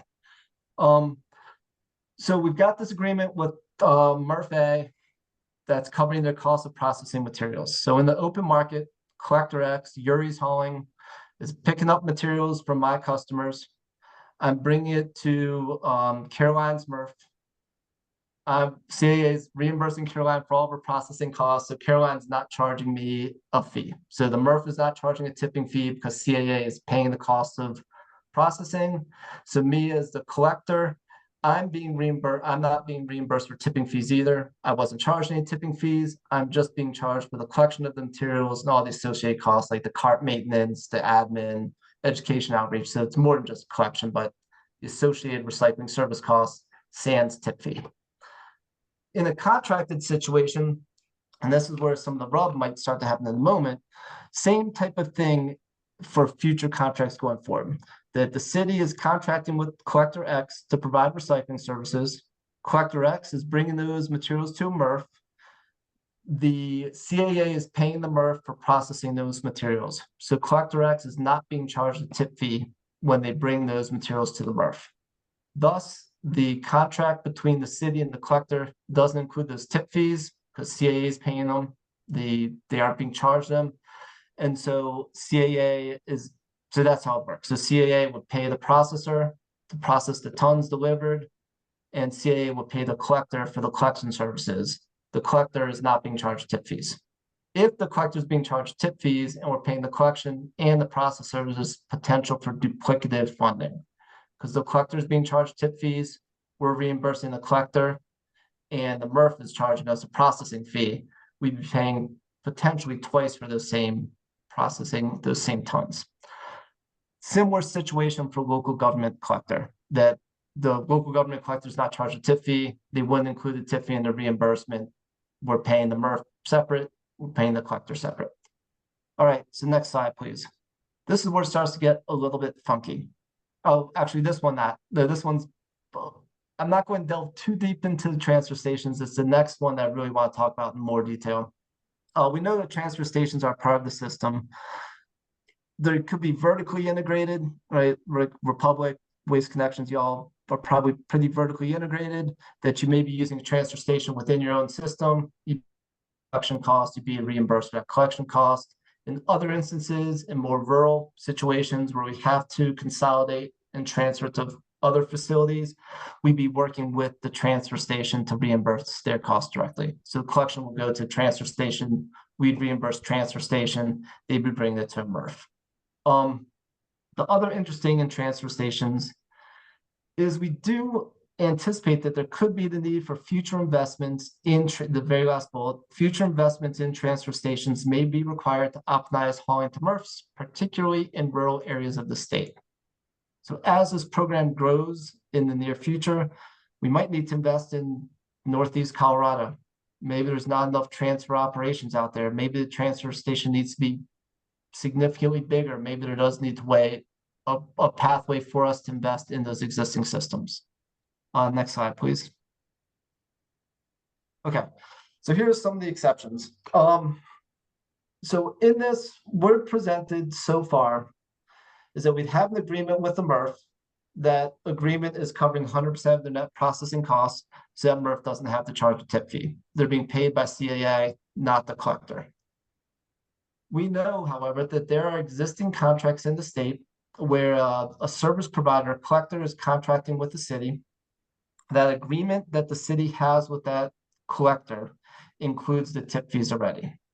So the collector is charging the city $10 a household a month, $1 million a year, whatever that amount is, $10 a household a month. That's from curb to the MRF, including the tip fee. The city would submit a reimbursement to CAA and say, we would like our $10 per household per month reimbursed. That's our net costs, service costs, but that includes the tip fee. So in that situation, we'd have to track the tons and pay for them differently because the MRF is charging the collector for those tons. And the reimbursement could potentially be through a collector. There's other existing contracts here that I think are going to be challenging, whereas a municipally collected city may have an agreement with the MRF to deliver tons there for the next 5 years. And they have this contract in place. They're going to pay the contractor X dollars per ton for delivery of the materials, and the processor might have a revenue share agreement on the back end that will give you X%, anything above $150 you make per ton. So within these situations, we tried to come up with a silver bullet and say, here's how we're going to deal with all of these. There's just one solution. It's easy. We're just going to come up with it. Our team could not come up with a singular solution that would deal with all these exceptional cases. So our approach right now that we're proposing is that we would work with these locations separately. So places that have these existing agreements in place, they'll impact how we can do the reimbursements on an individual basis, determine the best path forward to do this 100% net service cost, recognizing the existing contractual arrangements. So see what these arrangements are, see how I can work them into the system. And the existing contractual relationships can be maintained if they meet the regulatory requirements of the Act. So they need to go to participating MERS for the reimbursement. We need to track data. So there's some parts of the regulation that we'd have to work with to make sure that it fits within these existing contracts. Next challenge, and then I will pause. So these are kind of the exceptions to it. If you can go, yeah, go to the next slide, please. Okay, another one, and I'm sure we could come up with a couple other challenges to this if we want to do it for next hour. But we know that there's combined multifamily commercial routes, right? So Mark, you're running routes. I'm sure that you're doing front-end loaders, that you're doing a bunch of multifamilies and a bunch of commercial all on the same route. You bring it to MRF. If we're saying it's $0 tip fee because CAA is reimbursing the cost of processing those tons, we're reimbursing the residential, but not the commercial in the beginning of the program. You know, small business will be included 2028 beyond, but not included in year one. So you've got this mixed load, maybe it's 50% commercial, maybe it's 50% multifamily.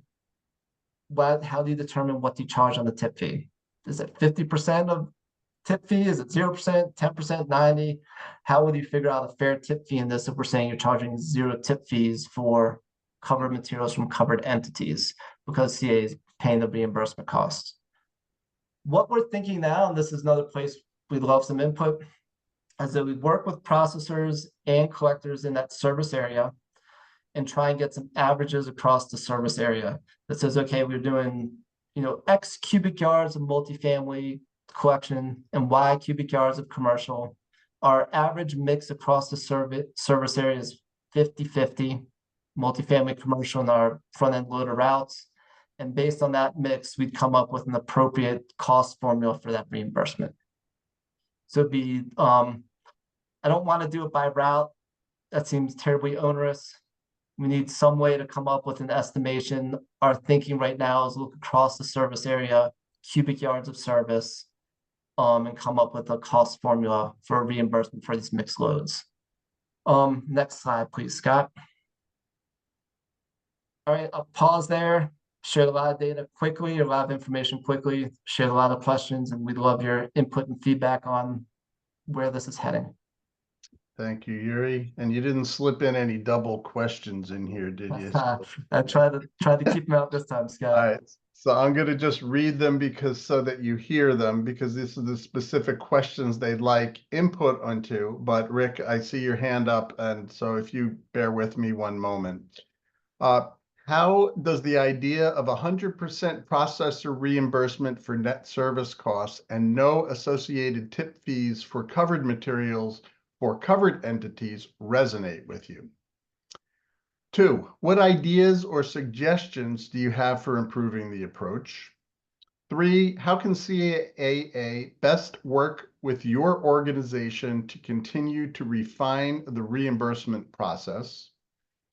4, if local governments with, quote, all-in collection, contracted in-house, are reimbursed and the reimbursement costs cover processing, how can CAA best work within the existing system to meet the state's regulatory requirements? For example, data tracking, responsible end markets, reduced contamination, and others. And last, what is the easiest way for processors to submit reimbursement claims that isolate costs from mixed multifamily and commercial loads? Rick? Rick Cater, Swordfish Consulting, Boulder County, MRFs. The last one is, if you're a compost person, we're driving into audits, because this is the crazy piece where you're trying to do 2 streams in one load, and you're trying to cost out one versus the other. My biggest concern about the reimbursements of mixed loads like this is is that the cubic density of commercial versus the cubic density of residential, even multifamily, is quite different. And the level of residue associated with commercial loads can vary dramatically. So trying to carve out those costs like that is going to be very problematic, and it's going to require probably audits on a regular basis, quarterly, if not more, an understanding of what is in those routes, what customers are in those routes. I think it's a pretty difficult thing to deal with.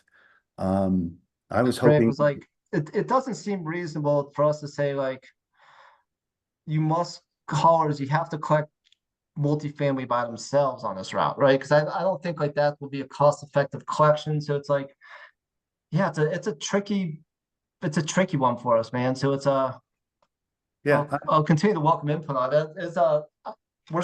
We have ideas, but they're all none is like this perfect, easy solution that we'll just implement on day one. It's gonna work. It's gonna work perfectly. yeah. My rose glass approach to this was, we so grossly underserve multifamily homes currently. I was hoping that the haulers could find ways to densify them with the increased volume from our servicing more of these folks. So I was Yeah, maybe hoping. there's some incentives there too. It's a good idea, Rick. Love it. Yeah. So before you were saying something about transfer stations, and I wanted to bring something up about that. I think what's happening in Fort Collins right now is probably a model that you're going to be seeing out in the rural areas in a big way. So you're probably going to be setting up partial processing facilities at transfer stations where we're going to be cutting OCC and mixed paper off along with trash, so we don't have to drive trash across the state to a bottle and can processor. So I do think you're going to see a lot of those kind of nuanced operations, very small, that have the ability to cut off bulky materials and move them from that location. So I thought that was important. And then my last point is, I thought in the act, there was a statement that said that only contracts pre-2022 were those that you were forced to honor. Any contracts after 2022, I thought it was left very vague, such that you then were positioned to accept or not accept post 2022 contracts. Am I wrong in that? I'll let maybe let Rebecca weigh in on that one. I can't answer that. That's a good question, Rick. Becca? Yeah, so I'm looking at the statute in section 706. It does talk about contracts. So let me just quickly skim this here. So it does say that the organization, the PRO, should not restrict a person's ability to contract directly with service providers to obtain recycling services, which we've already discussed today. And then yes, nothing in part 7, meaning the EPR Act, voids or cancels any contract between a resident and a service provider for provision of recycling services that is executed prior to December 31st, 2022. So there's a limited universe of contracts, residents and service provider contracts. So while there's a pause here, let me just jump in and relay a message here from Valentina for you all to slow down a little bit. So keep a conversational pace and one person speaking at a time. So I will try to do my best as well here to make that happen, so everyone is able to follow along. So with that, Gail.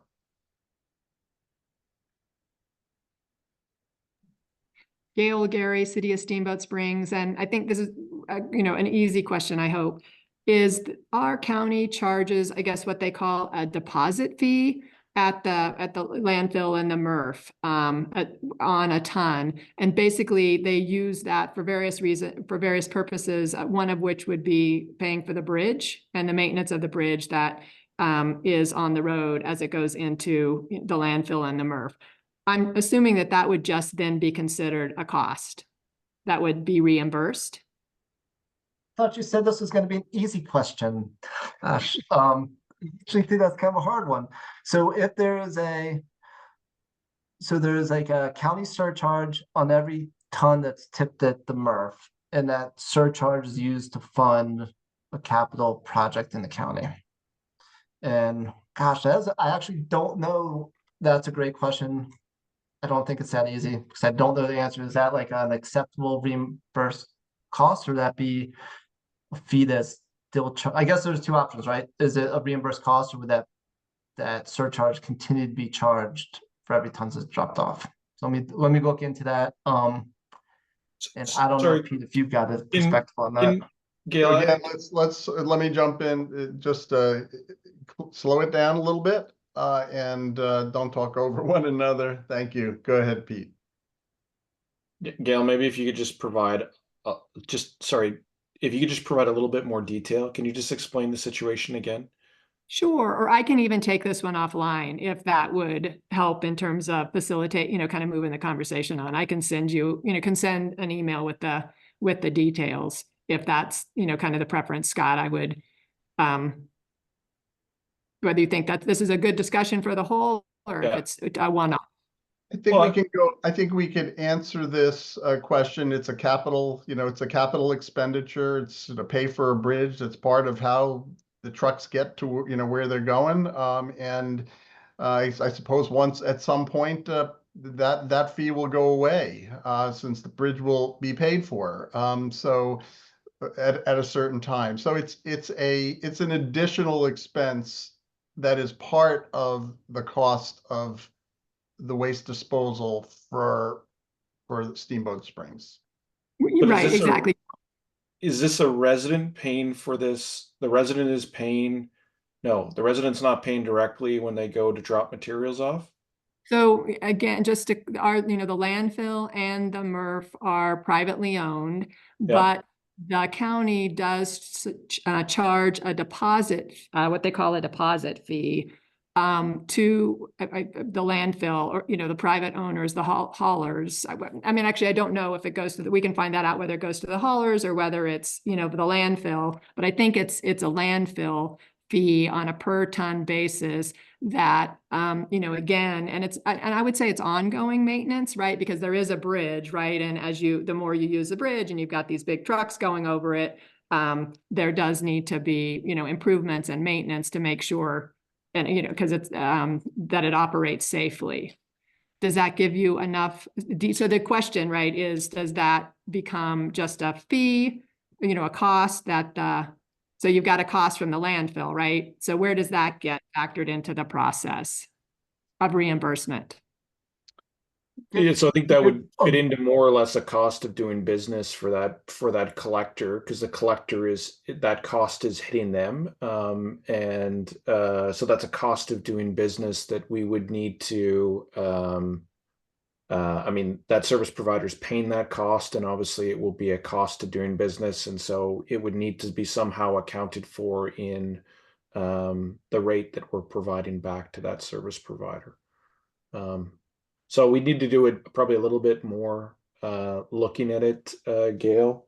But I would initially think that's sort of part of a cost of doing business and would fit into then the reimbursements that are going back to those service providers. Thank you. That's Yuri, why I thought it would be potentially an easy question, because I was thinking it would be just a cost of doing business, but so we can, again, just wanted to put that out there as a possible scenario to consider. Great, thank you for that scenario. Obviously, nothing definite here, but at least it is defined as what you're looking for, and it's another example. So thank you for that. So I'm going to suggest, Yuri, at this point that we move to the next set of slides. I know it's fewer slides here, and we'll still have another 15 or so minutes. And I will just put a call, because I know that there's people on this call that are not that are listening too. All of these questions we're sharing are up on our serve. There is a open solicitation for feedback on the CAA website. And so that's another great way for anyone listening to answer on any of these questions and provide your feedback. And we really are seeking that feedback and input on all these questions. So if you're on, these decks are up there, surveys are up there, versions of these decks. And so please get and maybe at the end of this, Scott, I'll drop it into the chat so people can Yeah, I see was where saying that is. while you're presenting here, Pete, maybe you can put that into the chat and to everyone so that they have it real time. Yeah, thank you, Scott. No, yeah, all these same questions are out there, so please share them with us and share it with your friends too. And family. Okay, so a couple quick slides, relatively quick slides here. And this, Carolyn, this is kind of getting a little bit to your, your question of equity and parity and investments and how we want to, what the best way forward is. So we've got a couple ideas out there. We've looked at 5, 6, 10 different models, what other jurisdictions are doing, what Canadian provinces are doing, what different EPR programs are looking at ways to do investments.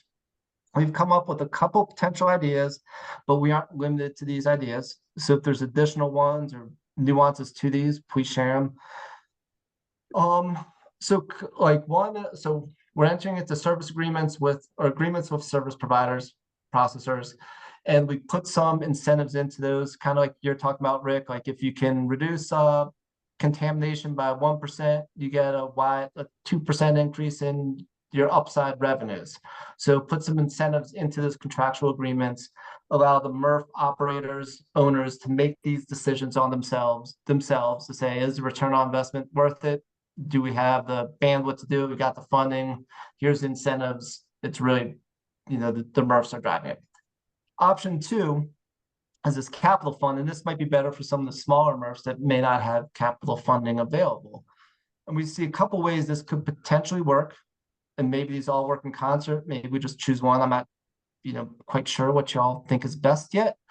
But one is we will have, I anticipate, not in 2025, but when the program is fully operational, we'll have some technical staff to support our MRFs to look for ways, not our MRFs, our MRFs we're working with and are in our system here in Colorado, our MRFs across Colorado, that they could, work with them, say, hey, MRF A, it looks like you're pretty manual. Maybe if you put in an optical sorter, you can reduce your processing cost by this much. CAA is willing to help fund that optical sorter for you if you want to put it in. So they could identify some areas for efficiency, make suggestions to the MRF, and offer to help fund it. Under capital fund, another way it could run is a MRF just basically applies for a grant, right? And says, hey, we'd like to put this equipment in. Here's why it's going to improve our yields this way. They request the money. So it could be directed by CAA or self-requested. Or, of course, the hybrid, doing both. Like, I don't think we're limited to one or the other. We could every contract could include incentives, and we could do the capital fund on top of it too, as another way to drive improvements into the system. Next slide, please. So we did share, Carolyn, this is probably what you're asking about, the fairness and equity, right? Which one is more fair for MRFs in our system? Is a poorly, not poorly operated, maybe a poorly funded or underfunded MRF today that has really inefficient systems. Are they going to get this huge boost because they've been inefficient for years? Is that fair? Versus a brand new MRF that someone's building that's super efficient and it's harder for them to access this funding. So what is the best way to make this fair for all the players in Colorado and future players? Looking at things like what can be scaled, what could have the highest impact. I'm concerned about speed of change. I want things to happen relatively quick. We've got goals by 2030, which today in August of 2024 sounds far away, but that's in the big scheme of things, that's pretty dang fast, right? So we've got to get these investments going relatively soon. So what's the best way to do it? Next slide, please, Scott. I shared this. We did a consultation on Tuesday publicly and shared some of these same slides. I shared this one. Kind of the reason I put this in on that presentation is the same way I put it here. Is this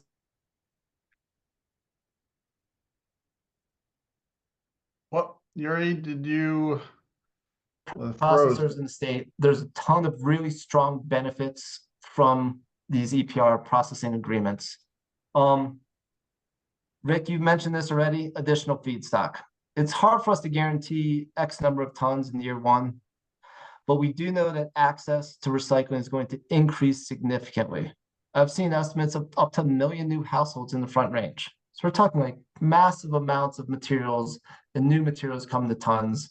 New tons come to processors, and this is going to be available for participating processors. By doing these agreements, say there's a 7-year agreement, it does reduce the risk for processors. You know, we're helping to do that 100% net costs. So if we hit a downturn in the market, you know, we know there's going to be downturns in the market in the next couple of decades. Maybe in the next decade, this will reduce that bottom line risk. You can bank on the steady income stream. So if it's a 7-10 year agreement, you're getting Y dollars per ton. You can look at your pro forma and your projections for the next couple of years and say, okay, we can do this investment because we are guaranteed these funds for 100% net costs. There is this, you know, potential for CAA to do the investments. It's really one of the things I'm most excited about working for CAA I've been here for 2 months, is that all these brands are like, how can we increase the recovery of the products we're putting out there? And they're putting in funding to do it. So there is going to be this money available and funding available to do cost efficient and improved processing in Colorado MRFs, which to me is terribly exciting. And lastly, you know, Scott, you hit on this, like continuous improvement. We're starting where we are today. Things are changing constantly. We want to continue to innovate with all of you on this call, all the processors in the state. So yeah, it's looking one way today. By January 2026, it's going to look different, and January 2028, it's going to look different. So we're looking for ways to innovate and continue to work with y'all. So yes, it's hard, it's challenging, but I think there is a lot of upside for Colorado recycling through these future agreements. And I will, think I'll end there, Scott, and do questions and pass off to my partner, Peter, for next section. Okay, thank you. And I just want to take a break, take a breath, and just, you know, slow it down. Yuri, you have a much information to present here, so we'll try to take it slow for the interpreters. So 2 questions. What is your preferred option for funding investments? And are there other models besides contractual, capital fund, or hybrid that we should consider? Rick. Rick Cater, MRFs, Soapfish Recycling. So what is the preferred option for funding investments? I like the hybrid. I think you have to be flexible so that you can provide funds to a varied group of entrepreneurs. Are there other models besides contractual? I think we're not looking further downstream. So the end markets should be a part of this process. And I think they might be someone that we might want to engage to help us with capital funding to do projects for them, like cup recycling, paper cups, or whatever. But I think we need to also consider the end markets and their available resources and capital that you might be able to access to provide to the MRFs to make it work for them. That's Rick Cater. Thank you. Thank you, Rick. All right. People agree with the Can hybrid approach, or Pete, did you want to add here? Yeah, I just wanted to I didn't totally follow, Rick, what you meant by your last point, on end markets might have something to offer. What do you mean by that? Well, so in the old days, mill groups used to help MRFs by offering capital to provide balers, to provide screens, to provide other things that help them in their effort to make a good product. So maybe we can go back to the old days, since we're talking about put or pay like 1980 all over again. Maybe we can go back to where we're looking at the end markets contributing to helping us. Even as like what we were talking about earlier with the mid processors, why wouldn't we want to incentivize KW Plastics to set up a mid processing operation here, so we're not transporting the debris or trash all the way to Alabama? So, you know, those people that are considered end markets, they might want to invest in us here in Colorado. So that's what I meant. Okay, thank you.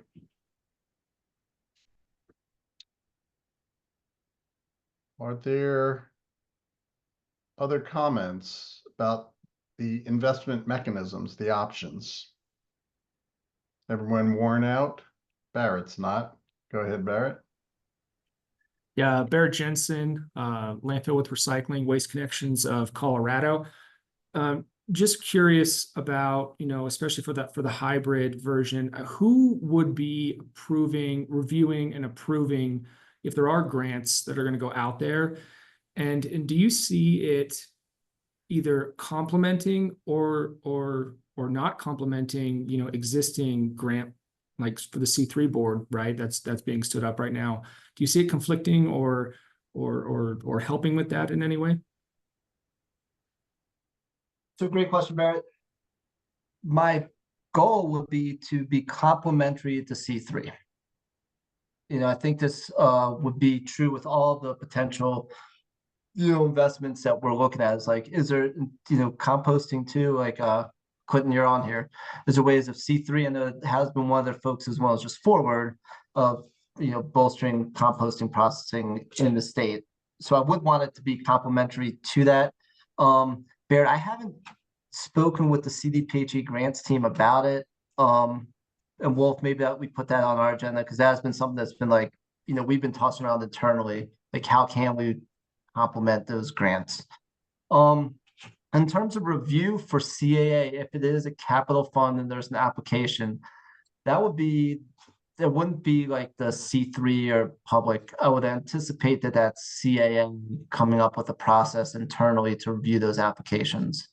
That's where I'm at now, but I don't know, Pete, if you've got other input on that for how we do that potential review. I don't think we've gotten that far in the process yet, but I'm assuming that's going to be CAA doing it. So Yeah. thank you, Becca, for the CCC, the Colorado Circular Communities Enterprise is what is being referred to here. Thank you. Over to Pete. Thanks, Scott. I think we certainly are looking at, there's lots of other grant programs that are in place. I think there's been some mention of it beyond that specific Colorado Circular Communities grant process. I think we have talked about there are producers that are doing that through Closed Loop and through the Carton Council. There are different grants that are out there. So, I think very much we're not trying to reinvent the wheel here. We are looking to sort of utilize and leverage systems that are already in place. So we are looking at what opportunities there are. I think there was some question, in our head too, as we looked at the preferred funding investment, as to there are already some grant programs that are out there. And so do those already provide that option? And instead we then focus the attention through driving through contractual relationships. But I think, the feedback as to, different needs across the sector, I think is important for us to consider. And Yuri, you touched on this, but I'd like to clarify the decision-making process for the grants. I believe that was one of the questions that was asked as well. Who's recommending and who is deciding? Yeah, so maybe I can sort of start on that one. So there's two different approaches we could take on the grant side. We could CAA could push out the types of grants that we would like to see, so be proactive on that side, or we could be reactive, meaning that organizations would come to us with grant applications and we would have a process to review. There are different ways we can structure the governance around that review period or that review assessment. There's certainly different models in other jurisdictions that have done similar type of things and have had usually a set of, I'll say it more, non-affiliated experts, so not working for a waste management company or organization that's in the space, that would help to assess those grants based on a set of criteria, a weighted criteria that they would assess those incoming grants on. Okay, thank you. We have 3 comments here. I'm trying to keep this to another 5 or 10 minutes here before we take a break. I know it's been a long time for people, so If you need to step away, we understand. Scott, and then Clinton, and then Caroline. Thank you, Scott to Five Glass Packaging. I just wanted to support the notes from Rick and Barrett on keeping it hybrid and creative. There are pieces of infrastructure that don't exist in the existing system today that very well makes a lot of sense. Hub and spoke in the western slope to decrease, keep it from everybody else having to drive or freight their material alone, could save everybody money and the CAA and the state money. So we want innovation and efficient. We want a better system, not just a one that somebody else is paying for. So Great. Thank you, Scott. Clinton? Yeah, I've been kind of hanging back. Clinton Sander, A1 Organics or the compost manufacturer. Little louder. Hi, guys. Can you hear me now? Yes. Okay. I've been hanging back because this has been really MRF heavy, and I knew from your guys' last call that this would be MRF heavy. One question I had on the financial side of this, the capital funding, and we talked earlier about this, that for a compost manufacturer to invest in infrastructure, we need guaranteed volume, guaranteed stream, and we need to have some time associated with that. So like a 7 to 10 year contract would be very valuable for us to be able to put in a high level infrastructure cost, processing facility. So like that's really important for us or for compost manufacturers, put in that investment. We got to make sure we're going to get a guaranteed stream for a long enough time to reinforce that. So my question then leads to the funding here, Yuri, is like, are you guys thinking about funding these mechanisms or these processings, this advanced technology before the volume is maybe even potentially there, because we're trying to drive to a more beneficial recycling process and material? Like it's kind of like the cart, do you understand what I'm saying? It's like we want to really recycle valuable recyclable material and pick those because they have high markets and they're going to, like say aluminum or glass, for example, great recyclable material. But if we don't have the infrastructure to sort and separate yet, say compostables in the organic stream, like there's going to be better ways to do it, but we're just not there yet. Do you start investing in that now, and will the CEA be stepping up to do that before the volume's there? Because we know the costs associated with the collection of from the compost, from the processor or the manufacturers making compostables is not going to cover the cost to process those materials right now. It's not going to work. Great question, Clinton. Dues won't start being collected until January 2026.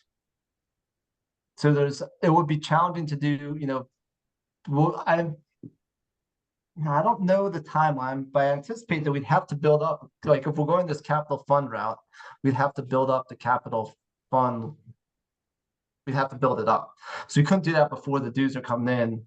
It will be challenging to do that before the dues come in 2026. And then how long will it take to build that capital fund? I'm not sure. I haven't looked at like the cash flow in yet or out. So yeah, I don't think it's coming before 26, and I don't know when we need some time to build that cash reserve to have the capital fund.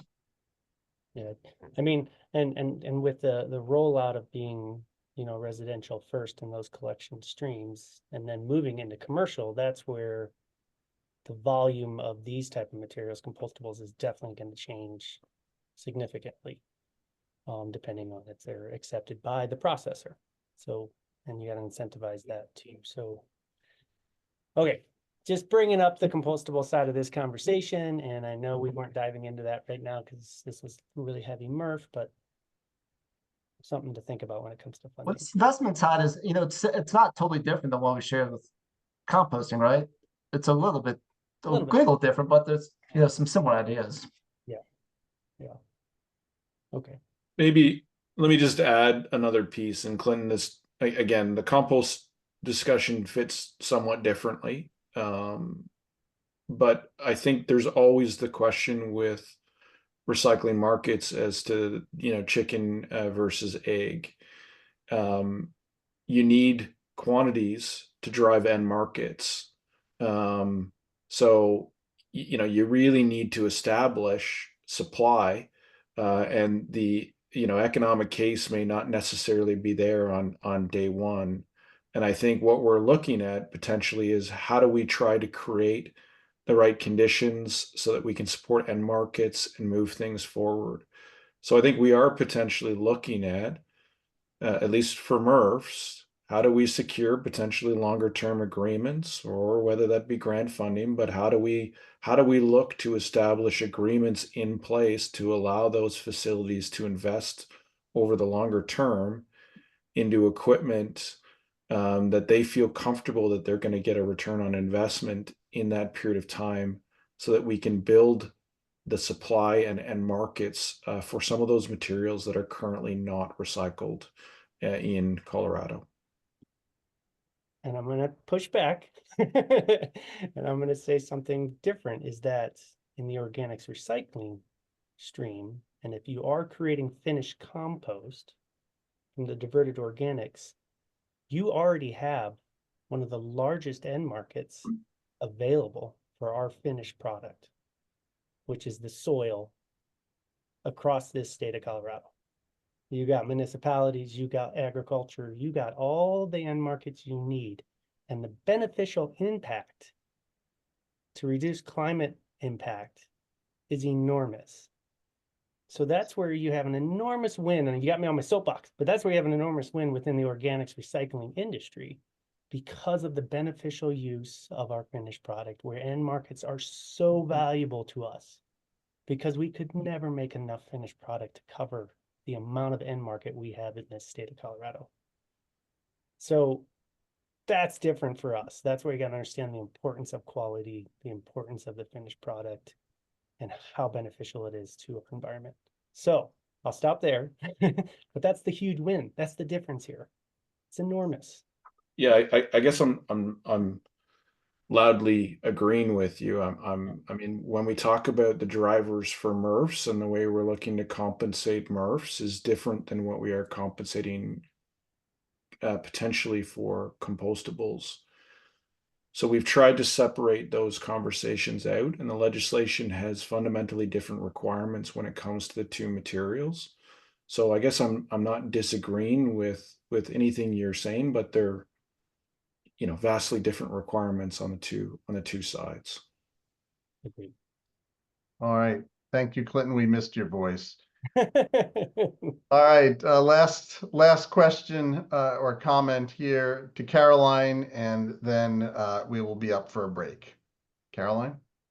Caroline Mitchell, City of Fort Collins. I also feel like from my view shed, the hybrid approach makes sense. And as you're talking about from the cash flow perspective, Yuri, obviously that's a big challenge there. But the two elements I wanted to add into the conversation are presumably small MRFs would run into similar issues with, I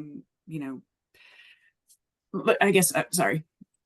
When applying for grants, the actual figuring out what you're applying for and the application process itself takes a whole lot of time. And I have, it's as we want to decrease the administrative burden on all the entities involved, I'm wondering if CAA can sort of think through perhaps alternate approach than the standard grant approach. So for instance, similar to how the Past Forward grant had developed the TASP program. So the Front Range Waste Diversion Grant, to eliminate our acronyms, had the Technical Assistance Service Provider. So a lower barrier program that you could get into to have expertise to help you further develop your grant proposal and get it ready for the final action. Or I've also now through firsthand experience had a really positive experience with the recycling partnerships approach. They may have more similarity with CAA in that they have a very specific goal that they are working towards. And if you meet those definitions and they have money available, they're going to work with you. It's not about sort of what's the barrier of how can you craft the best application to get in the door. It's you want to do the thing that we want to help support. So we're going to work with you and we're going to work together to figure out our funding, and we're going to work with you on the implementation. Whatever level of handholding makes sense. But I guess the point is, like, how can we make sure that we're not creating administrative burdens for the folks that would need the money or for CAA that actually aren't in anyone's best interest? That's my input. Thanks, Carolyn. I think that's helpful. That's helpful feedback for us to think through. I mean, if there's examples of programs like TRP that are good examples that you think we should look at. Obviously, we're trying to improve the system, and so I don't think we want to create barriers that are going to hinder the development of that system. So I think we want advice on how to do that piece and what makes most sense to move the system forward. And again, that's partially why we've sort of looked at the different types of approaches, whether it be contractual, whether it be sort of grant and we're more directing, or whether we're sort of being reactive to what's coming in. And each of those has, potential positives and cons associated with it. So happy to get feedback on that side as we look to formalize as part of the draft program plan. Okay. Great discussion, everyone. So thank you. We're going to take a 5-minute break now, and then we'll move to public comment when we return. If you would like to make a public comment or ask a question on the topic of reimbursements for collections and processing costs, please put your name and affiliation in the chat box. And when we come back, we will hit on the second topic, and we'll start the break now. Thank you.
Okay, welcome back.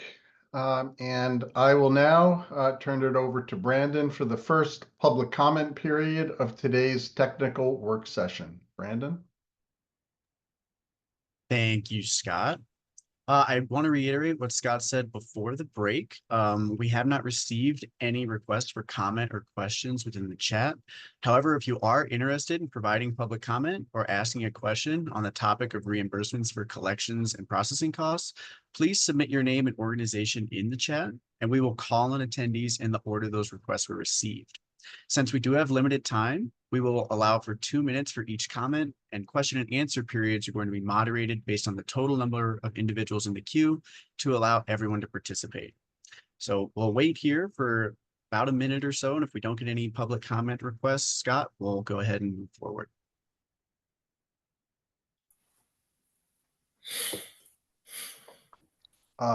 Rick, do you have a question about the public comment period, or is that once we come back from the public comment period? Yeah, as soon as we come back from the public comment period, I'm sorry. Okay, no problem. It's good to get in the line first. And Scott, I'm not seeing any requests for questions or comments. Members of the public, we will have a second public comment period later on here. So Scott, I'm going to hand it back to you and we can proceed. Okay, very good. So Rick, do you have a comment on the previous discussions before we get into the producer dues? Yes, please. Okay, please go ahead. Rick Cater, Swordfish Consulting, Boulder County, MRFs. I was very excited. I wanted to make a comment. I was super excited that Jeffrey Felco was appointed the CEO of CAA. He is a super fella. He brings a lot of actual MRF and collection experience to the table.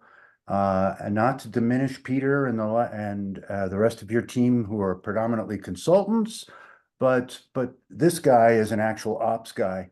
And I was wondering if we could get him to come and talk to us. Maybe the next meeting where the CEO of CAA can talk about his experience as an operator, what he brings to the table.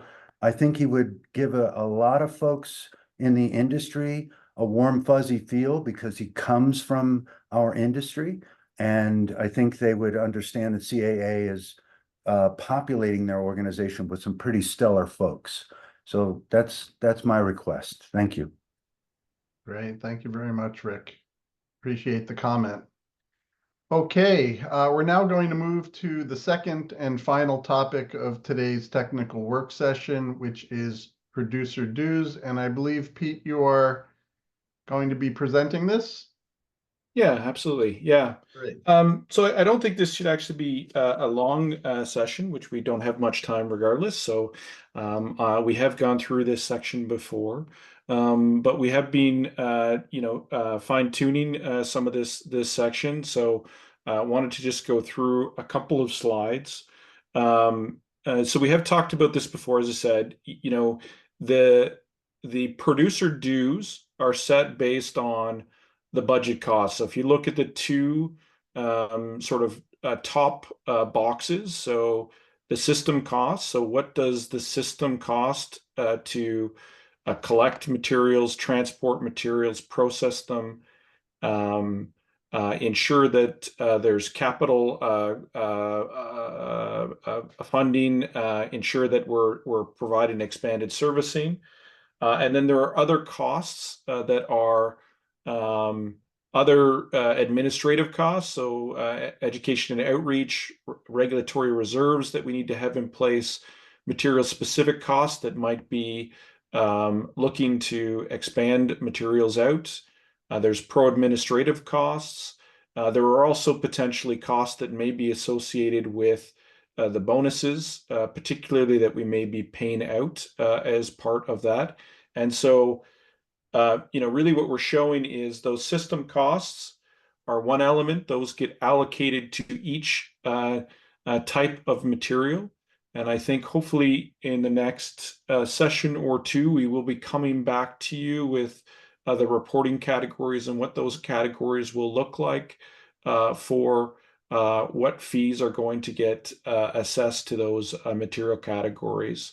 And then there will be a cost to manage index. So what is the cost associated with the collection of that type of material, the sorting of that type of material, the processing, and then obviously we would minus out then for each of those material types, the commodity values that are associated with those materials. We would then need to add in those other required funding that would be allocated to each of those materials. That would give us a net dues by material type, and that would then be divided by what the supply tons by material type that are being supplied into the market. And that gives us then a due rate or a rate by pound that would be applied to each of the material types. And then there would potentially then, or there will be an eco-modulation that would be applied to those rates. Next slide over. This just sets out, again, really high level. This is, again, the components that would cover sort of the program budget and would inform the producer dues. So you have, again, collection costs, you have post-collection costs, you have regulatory costs, pro-admin, and reserve costs that would be included into that bucket or in for the pro budget. Next slide. We do have, as a result of the startup of this program, we will have phases when we talk about what data sources will be used. So for recycling services, collection and processing, before we launch the program, those will be modeled. And we will use reported data as part of this, not only as part of the needs assessment, but also part of the process we're currently running for the program plan development. At launch, they would be estimated based on service agreements. Future years, they would be based on actuals of service agreements that would be in place. For capital investments pre-launch, those would be modeled again, based on work associated with the program plan development and data reported as part of the needs assessment. At launch, they would be estimated and based on funding arrangements that would be in place. And then moving into future years, they would be based on actuals, based on funding agreements that are in place.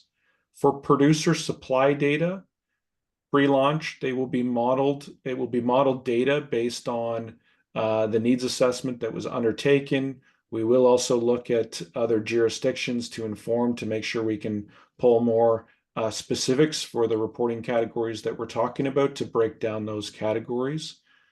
At launch, we will be dealing with actual producer supply reporting data that we will have. And again, this is based on our current schedule where we will be receiving or requiring supply reporting by the end of August. So we will then have actual supply tonnage by the end of 2025. And then future years, it would be based on actual producer reporting. So there is a sort of startup as it comes to informing both the budget and informing how those dues themselves are set. That we will be moving forward with to set the dues and to set the budget. And that's just a few slides. I think there's a couple of questions. I'm happy to sort of answer any questions that there might be, just in understanding exactly how the dues are established, or again, the types of data sources that will be used in order to set the budget and the dues.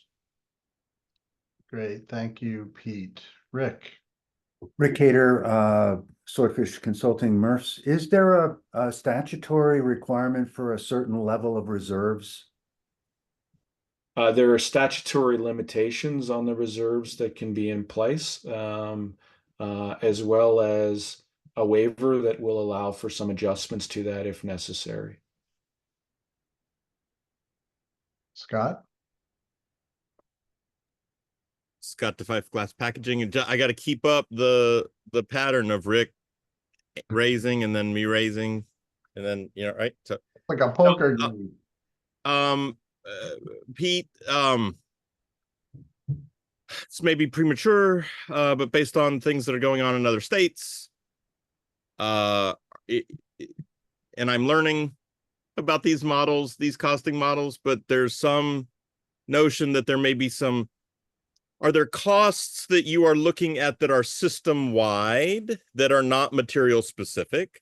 Or are we into more of a situation where people are recommending activity-based costing, where every single thing that relates to a specific material is costed to a specific material? I will follow by saying there are decisions that are made about how the material is collected and how the facilities are designed that are not that increase costs for certain materials over others, that are not the fault of the materials. And other jurisdictions have decided to do some basic general operational costs that help or that are attributed to everybody, and not just try to affirm a very specific cost to every single material when there are activities that can be done that help everybody in the stream. I'll give an example. Okay. In another state that has some dual stream facilities that remain, and the fiber is all separated from all the other commingled stuff, is all of the cost of the fiber being collected in a separate stream attributed to the fiber? Or vice versa, in a state like Oregon, where there's glass on the side in the metro area, and they may be thinking in one sense to ascribe all of the costs of the separate glass collection on the side to glass, when it helps all the other materials. There's a better, value and quality for all the other materials when, fiber and glass are separated from each other. I don't know if you have any early thoughts on that or if it's too premature. Yeah, I think I may need some. Well, we're not allowed to talk outside of this, so I may need you to sit down with the team to have a bit of a conversation on that. There are certainly elements that are obviously shared types of costs within the system. I mean, that more fits into that other bucket that I think I added at the top, education and outreach. So we are separating some of those things that benefits everybody out separately. But I think you're speaking more specifically to activities within the system around collection, sorting, and processing that fit differently. And currently, right now, we are considering that those will be assessed on a material by material basis for all of the different materials, which is likely 60 plus categories. But I will have one of the team members reach out to you a little bit more on that side to have a discussion, if that works. Thank you. Yeah. Thank you for those questions. We do have some time, another, say, 15 minutes for some questions if you have any. And we're gonna then on this. I'm more than happy to go back to the other slides, although Yuri's not here, but I can certainly do my best to touch on anything else we haven't touched on. Well, let me just mention, so we'll go through any other questions on the producer dues. And then if there are no more questions from the or comments from the advisory board, we'll have another public comment period here. If there are few comments or no comments as before, then we'll go back to the other slides and see if there's other questions on the previous material. Thank you. Rick? Yes, Rick Cater, Swordfish Consulting, MRFs. So in Scott's last discussion, that's interesting. So what you're describing is that glass as a fee, well, you're going to look at like the MRF cost. Let's just use your number, $150. And you're going to try to extrapolate out what of that 150 glass represents in terms of dollars. So glass represents $26 worth of that 150. So are you going to go to the MRFs and then go, okay, well, glass runs through my whole plant. It wears out my conveyors. It wears out my metal. It has a higher cost impact on my facility. And you're actually figuring that out when you assess a fee to the glass packaging folks? That's how you're looking at this thing? Yes, Rick, that's how it's done in a number of different jurisdictions. Yeah. And you're good with that, Scott? I'll answer directly, no. I think the decisions on how to collect dramatically impact different materials differently. And there are jurisdictions that are trying to assess, there's decisions that are made about how to collect certain materials and how to run them through. And without constantly, look, I'm here. I try to do what I can on this, but glass is not treated the same in a single stream system as a baled commodity that's a positive sort. It's just not. The comp for us is landfill. It's not the baled commodities that have 1% contamination. It's just different. And it's, that's why I would say the same thing for film. I would say organics fits into the, not to complicate the whole thing, but the organics fits into the same category. There are system-wide savings that come from making certain decisions on the collection end that benefit everybody. And, I think it's really hard to attribute all the cost to one material because of a design decision and a collection decision, that there are variable things here that weren't studied. So. All right, Good. thank you for the question and the response. Are there any other comments or questions on the producer fees? Clinton? I just really appreciate Scott. Clinton Sander, A1 Organics, Composting and Manufacturing. Thank you. I just really appreciate what Scott was saying there with how it's collected really impacts the cost associated with pre-processing or the processing of those materials, especially if it's commingled into a stream. So that's a really big point. I just want to reinforce it. Thank you. Seeing no other hands up here, so Brandon, I'm going to check in with you about any public comment for this section. We have still not received any other interest in providing public comment. Oh, actually, we actually just received one here. So, okay, give me just a moment here.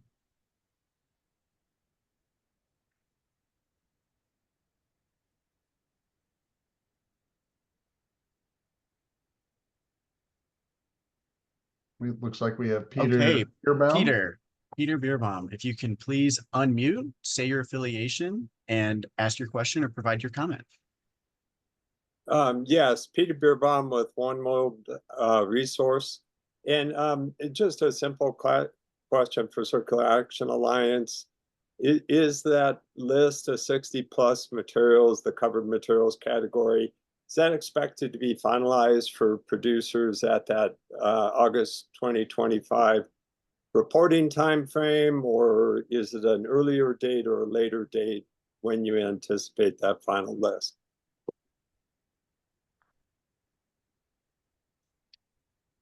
So Pete? I'm not supposed to comment, or am I supposed to comment on feedback? No. Okay. No, thank you. Yep. All right. Well, I'm sorry. I thought it was an opportunity to ask questions during the technical meeting too. Yeah, Brandon and I were going back and forth on that here. I wasn't clear myself. It was just limited to comments for the technical session. Oh no, I'm sorry, Scott. that was an oversight for me not relaying that to you. There is an opportunity for questions and answers. So Pete, you are well within the parameters to respond. Great, thank you. Yeah, no, we expect to have that list finalized well before the August timeline. Producers obviously need to know what reporting categories, information, data they need to capture. We need to ensure that they've got guidance as to how to what those categories are, what the type of information we need to. So we will need that likely much earlier, potentially in advance of the actual program plan being submitted, or not submitted, but I guess finalized. Thank you. Thank you. Thank you, Peter. And just for if there's others now that are in the audience that would like to either make a comment or ask a question, now is an opportunity to do so. And put your name and affiliation in the chat box, please.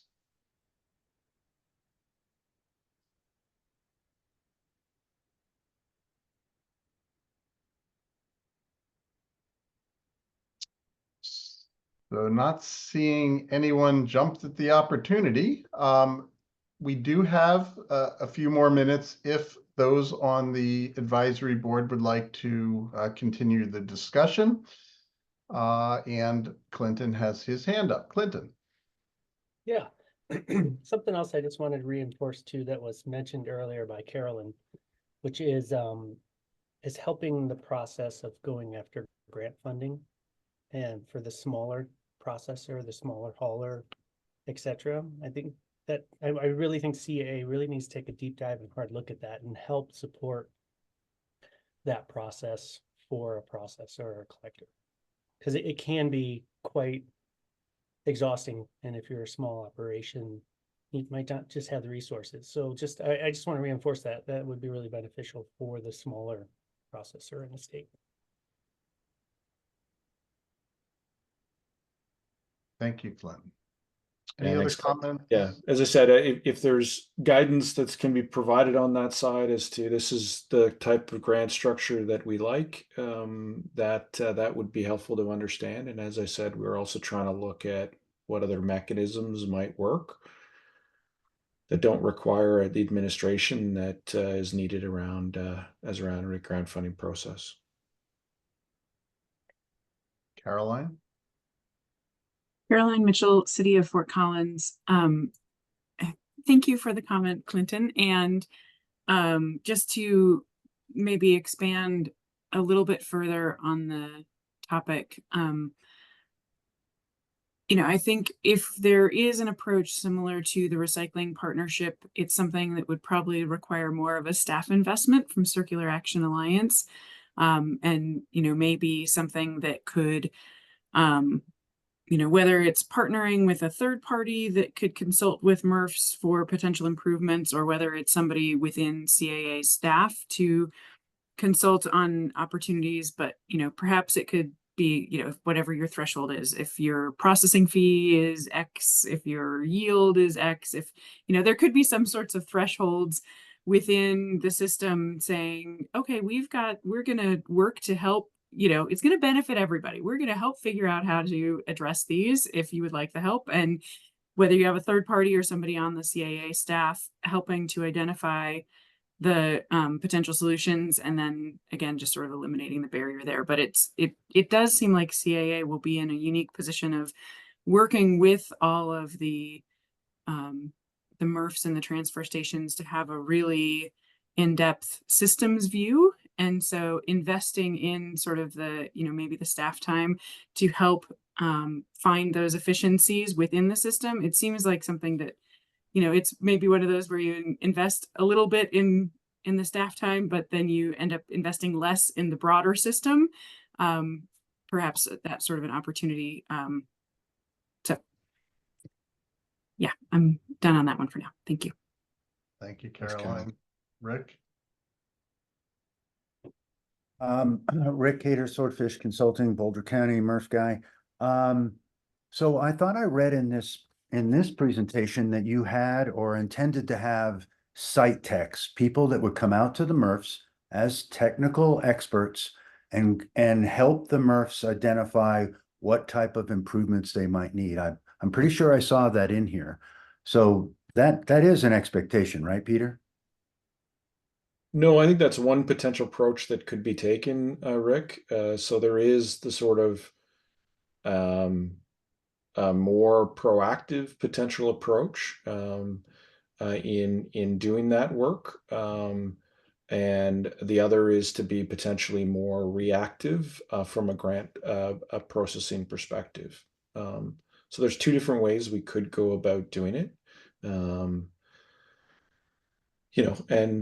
I think, there's certainly been reaction on either side, which is that more direct does provide more control. There is always going to be the question as to is CA always best positioned to know what is best for the marketplace?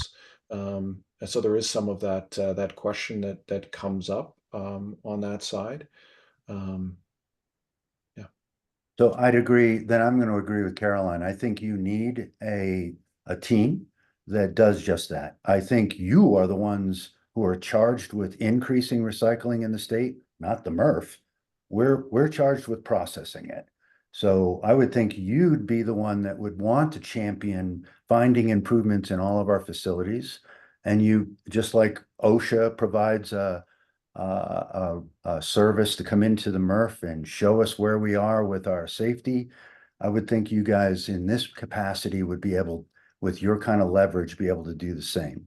So that I agree with Caroline on this. I think you should have a special hit team that comes out and services the facilities and gives them ideas, because some of these plants don't know what they don't know. They're in their own little world, and they don't have the capacity to go out and see what's happening throughout the country. So you, as this broad breadth kind of organization, should be able to bring that to us. So that's my go. So Caroline, I'm with you. What was the other thing I wanted to talk about there? Oh, I'm still super confused, folks. I think KW Plastics produces a pellet that then is sent to somebody who produces a finished product. So I don't know how KW Plastics is not similar to Glass to Glass. Neither produce a finished product. They produce a product that is then sold to somebody that produces a finished product. So I would love KW Plastics to be a part of the funding process so they could improve, and maybe the MRFs will get more pricing leverage because we're helping them support cleaning up the material, processing the material, and whatnot. So I think you're going to get into this really wonky world of who produces a real product and who produces a product to be made into a finished product. That's all I have to say. Thank you. Thank you, Rick. Okay, Brandon, we have a person here who would like to make a public comment. Yes, we do. Thank you, Scott. Gary Jones. Gary, if you could please unmute, say your affiliation, and ask your question. Can you hear me? Yep. Yes, we Okay, can. great. Awesome. All right. I'm Gary Jones. I'm with Printing United Alliance. Our members are going to be companies that'll be producing packaging and labels. So we're not directly a producer, so to speak, but our customers are producers. So some of the questions that I have really surround controlling costs with respect to collection and separation of materials. And will there be controls put in place to make sure that those involved in collection separation are following a set of standard operating procedures, best practices, etc., to minimize the cost associated with those activities? And then, will there be audits conducted on these facilities to make sure that what they're doing is in line with their peers with respect to their processing and cost? The reason why I say that is I've been following the British Columbia program for quite some time. And what's happened there is costs have skyrocketed and collection has dropped. And so at some point, yes, there will be huge gains to be made by collection rates will go up with this program, but eventually it's going to reach a certain maturation level. Costs are going to continue to skyrocket, but collection is going to stagnate or go down. So I was just wondering what controls are going to be put in place for that, because ultimately the producers are going to have to pay. Yeah, so there will be, certainly there'll be audit provisions, there'll be contractual conditions that will be put in place between the pro and the service provider to ensure that, the costs are accurate to what is actually happening within the marketplace. I'd sort of add some caution to looking at jurisdictions when it comes to the cost to recycle. I think the change in packaging materials over the last decade and a half has been tremendous. So the entire material stream has fundamentally changed over that time.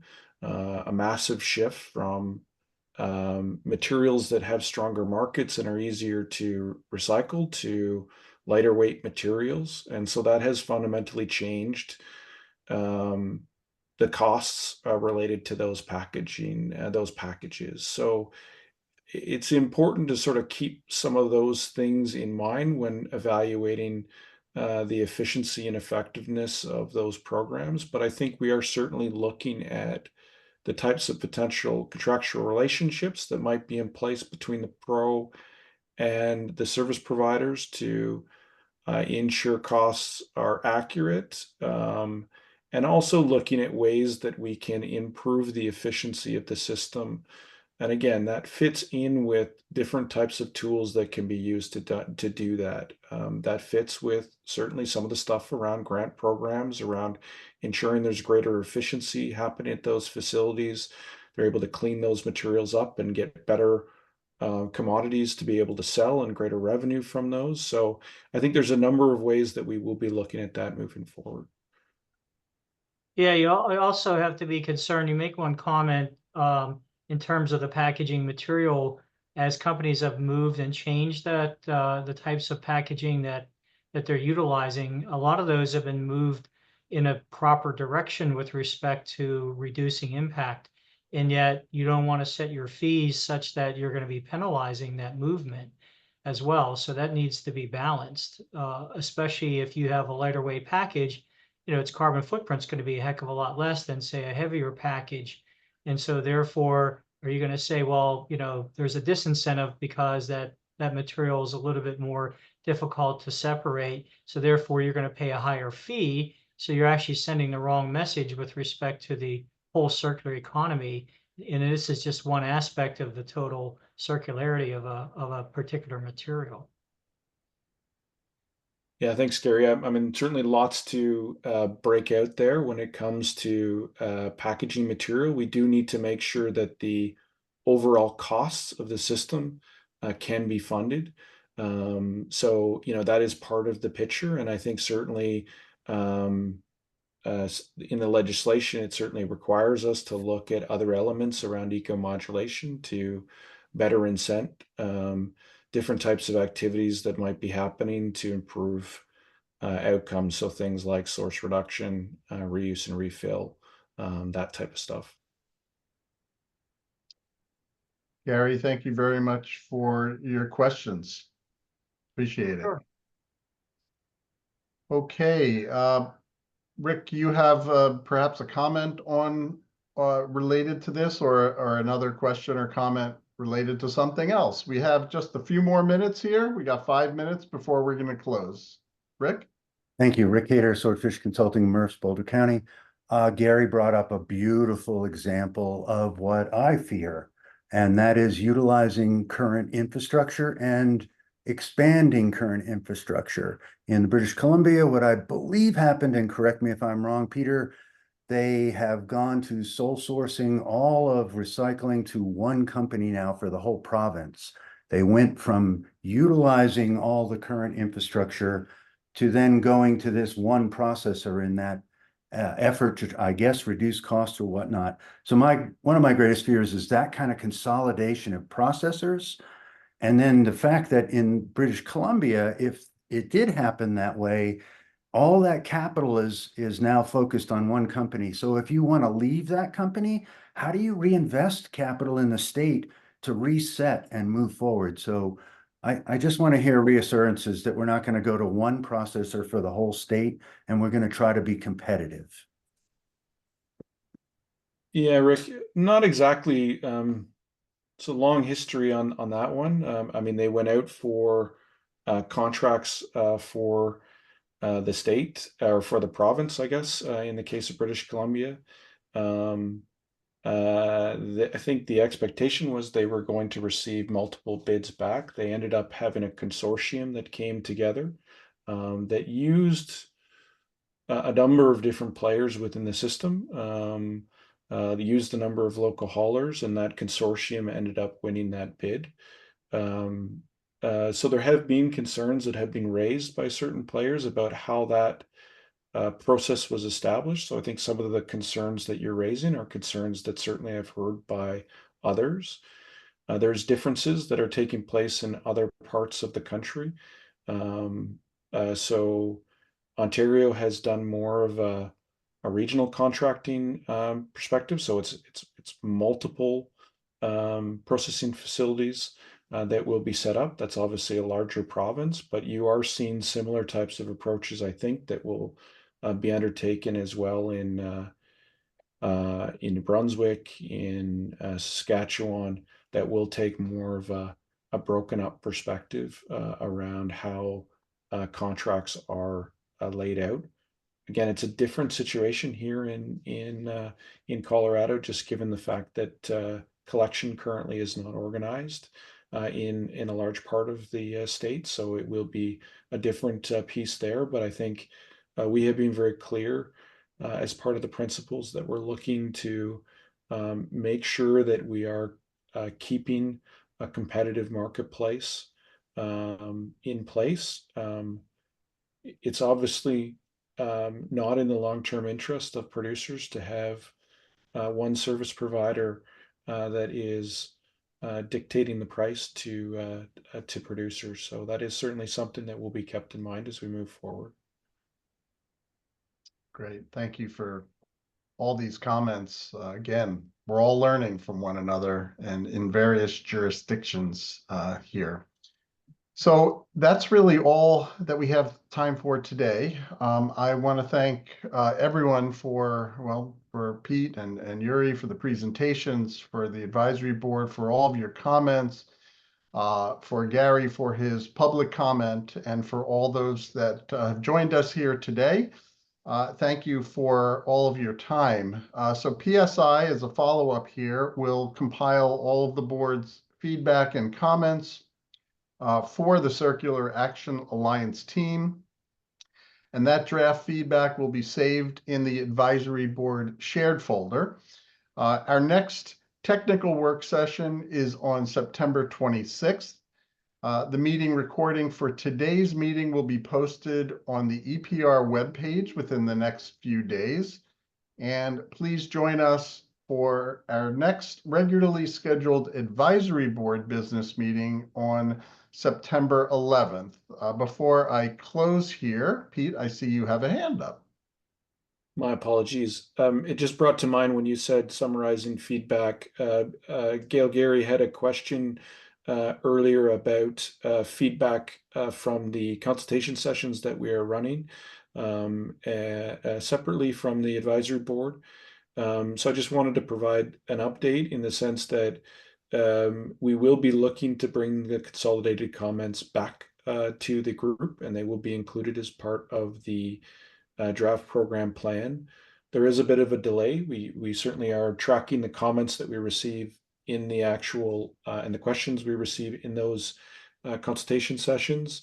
And then we are as well receiving surveys, and we've provided people with a month to fill out those surveys. And so we haven't quite completed that cycle yet for the first consultation. So as we start to complete those time periods. We'll consolidate the information and we will make sure to present that back to the advisory board. Thank you very much, Pete, for that very important update. Really appreciate that. All right. So members of the public, stakeholders, thank you for attending today. We greatly value your participation and partnership. Appreciate taking time out from your busy day to be part of the EPR program development here in Colorado. So I will close by thanking everyone here, also our interpreters for their support, for making our meetings more accessible. We appreciate your work, and I know some of us speak more quickly than others, so you have to go through quite a lot of different changes of pace here. So thanks for sticking with us. And the fourth technical work session of 2024 is now adjourned at 1:27 p.m. Mountain Time. Thanks so much, everyone. Take care. Bye.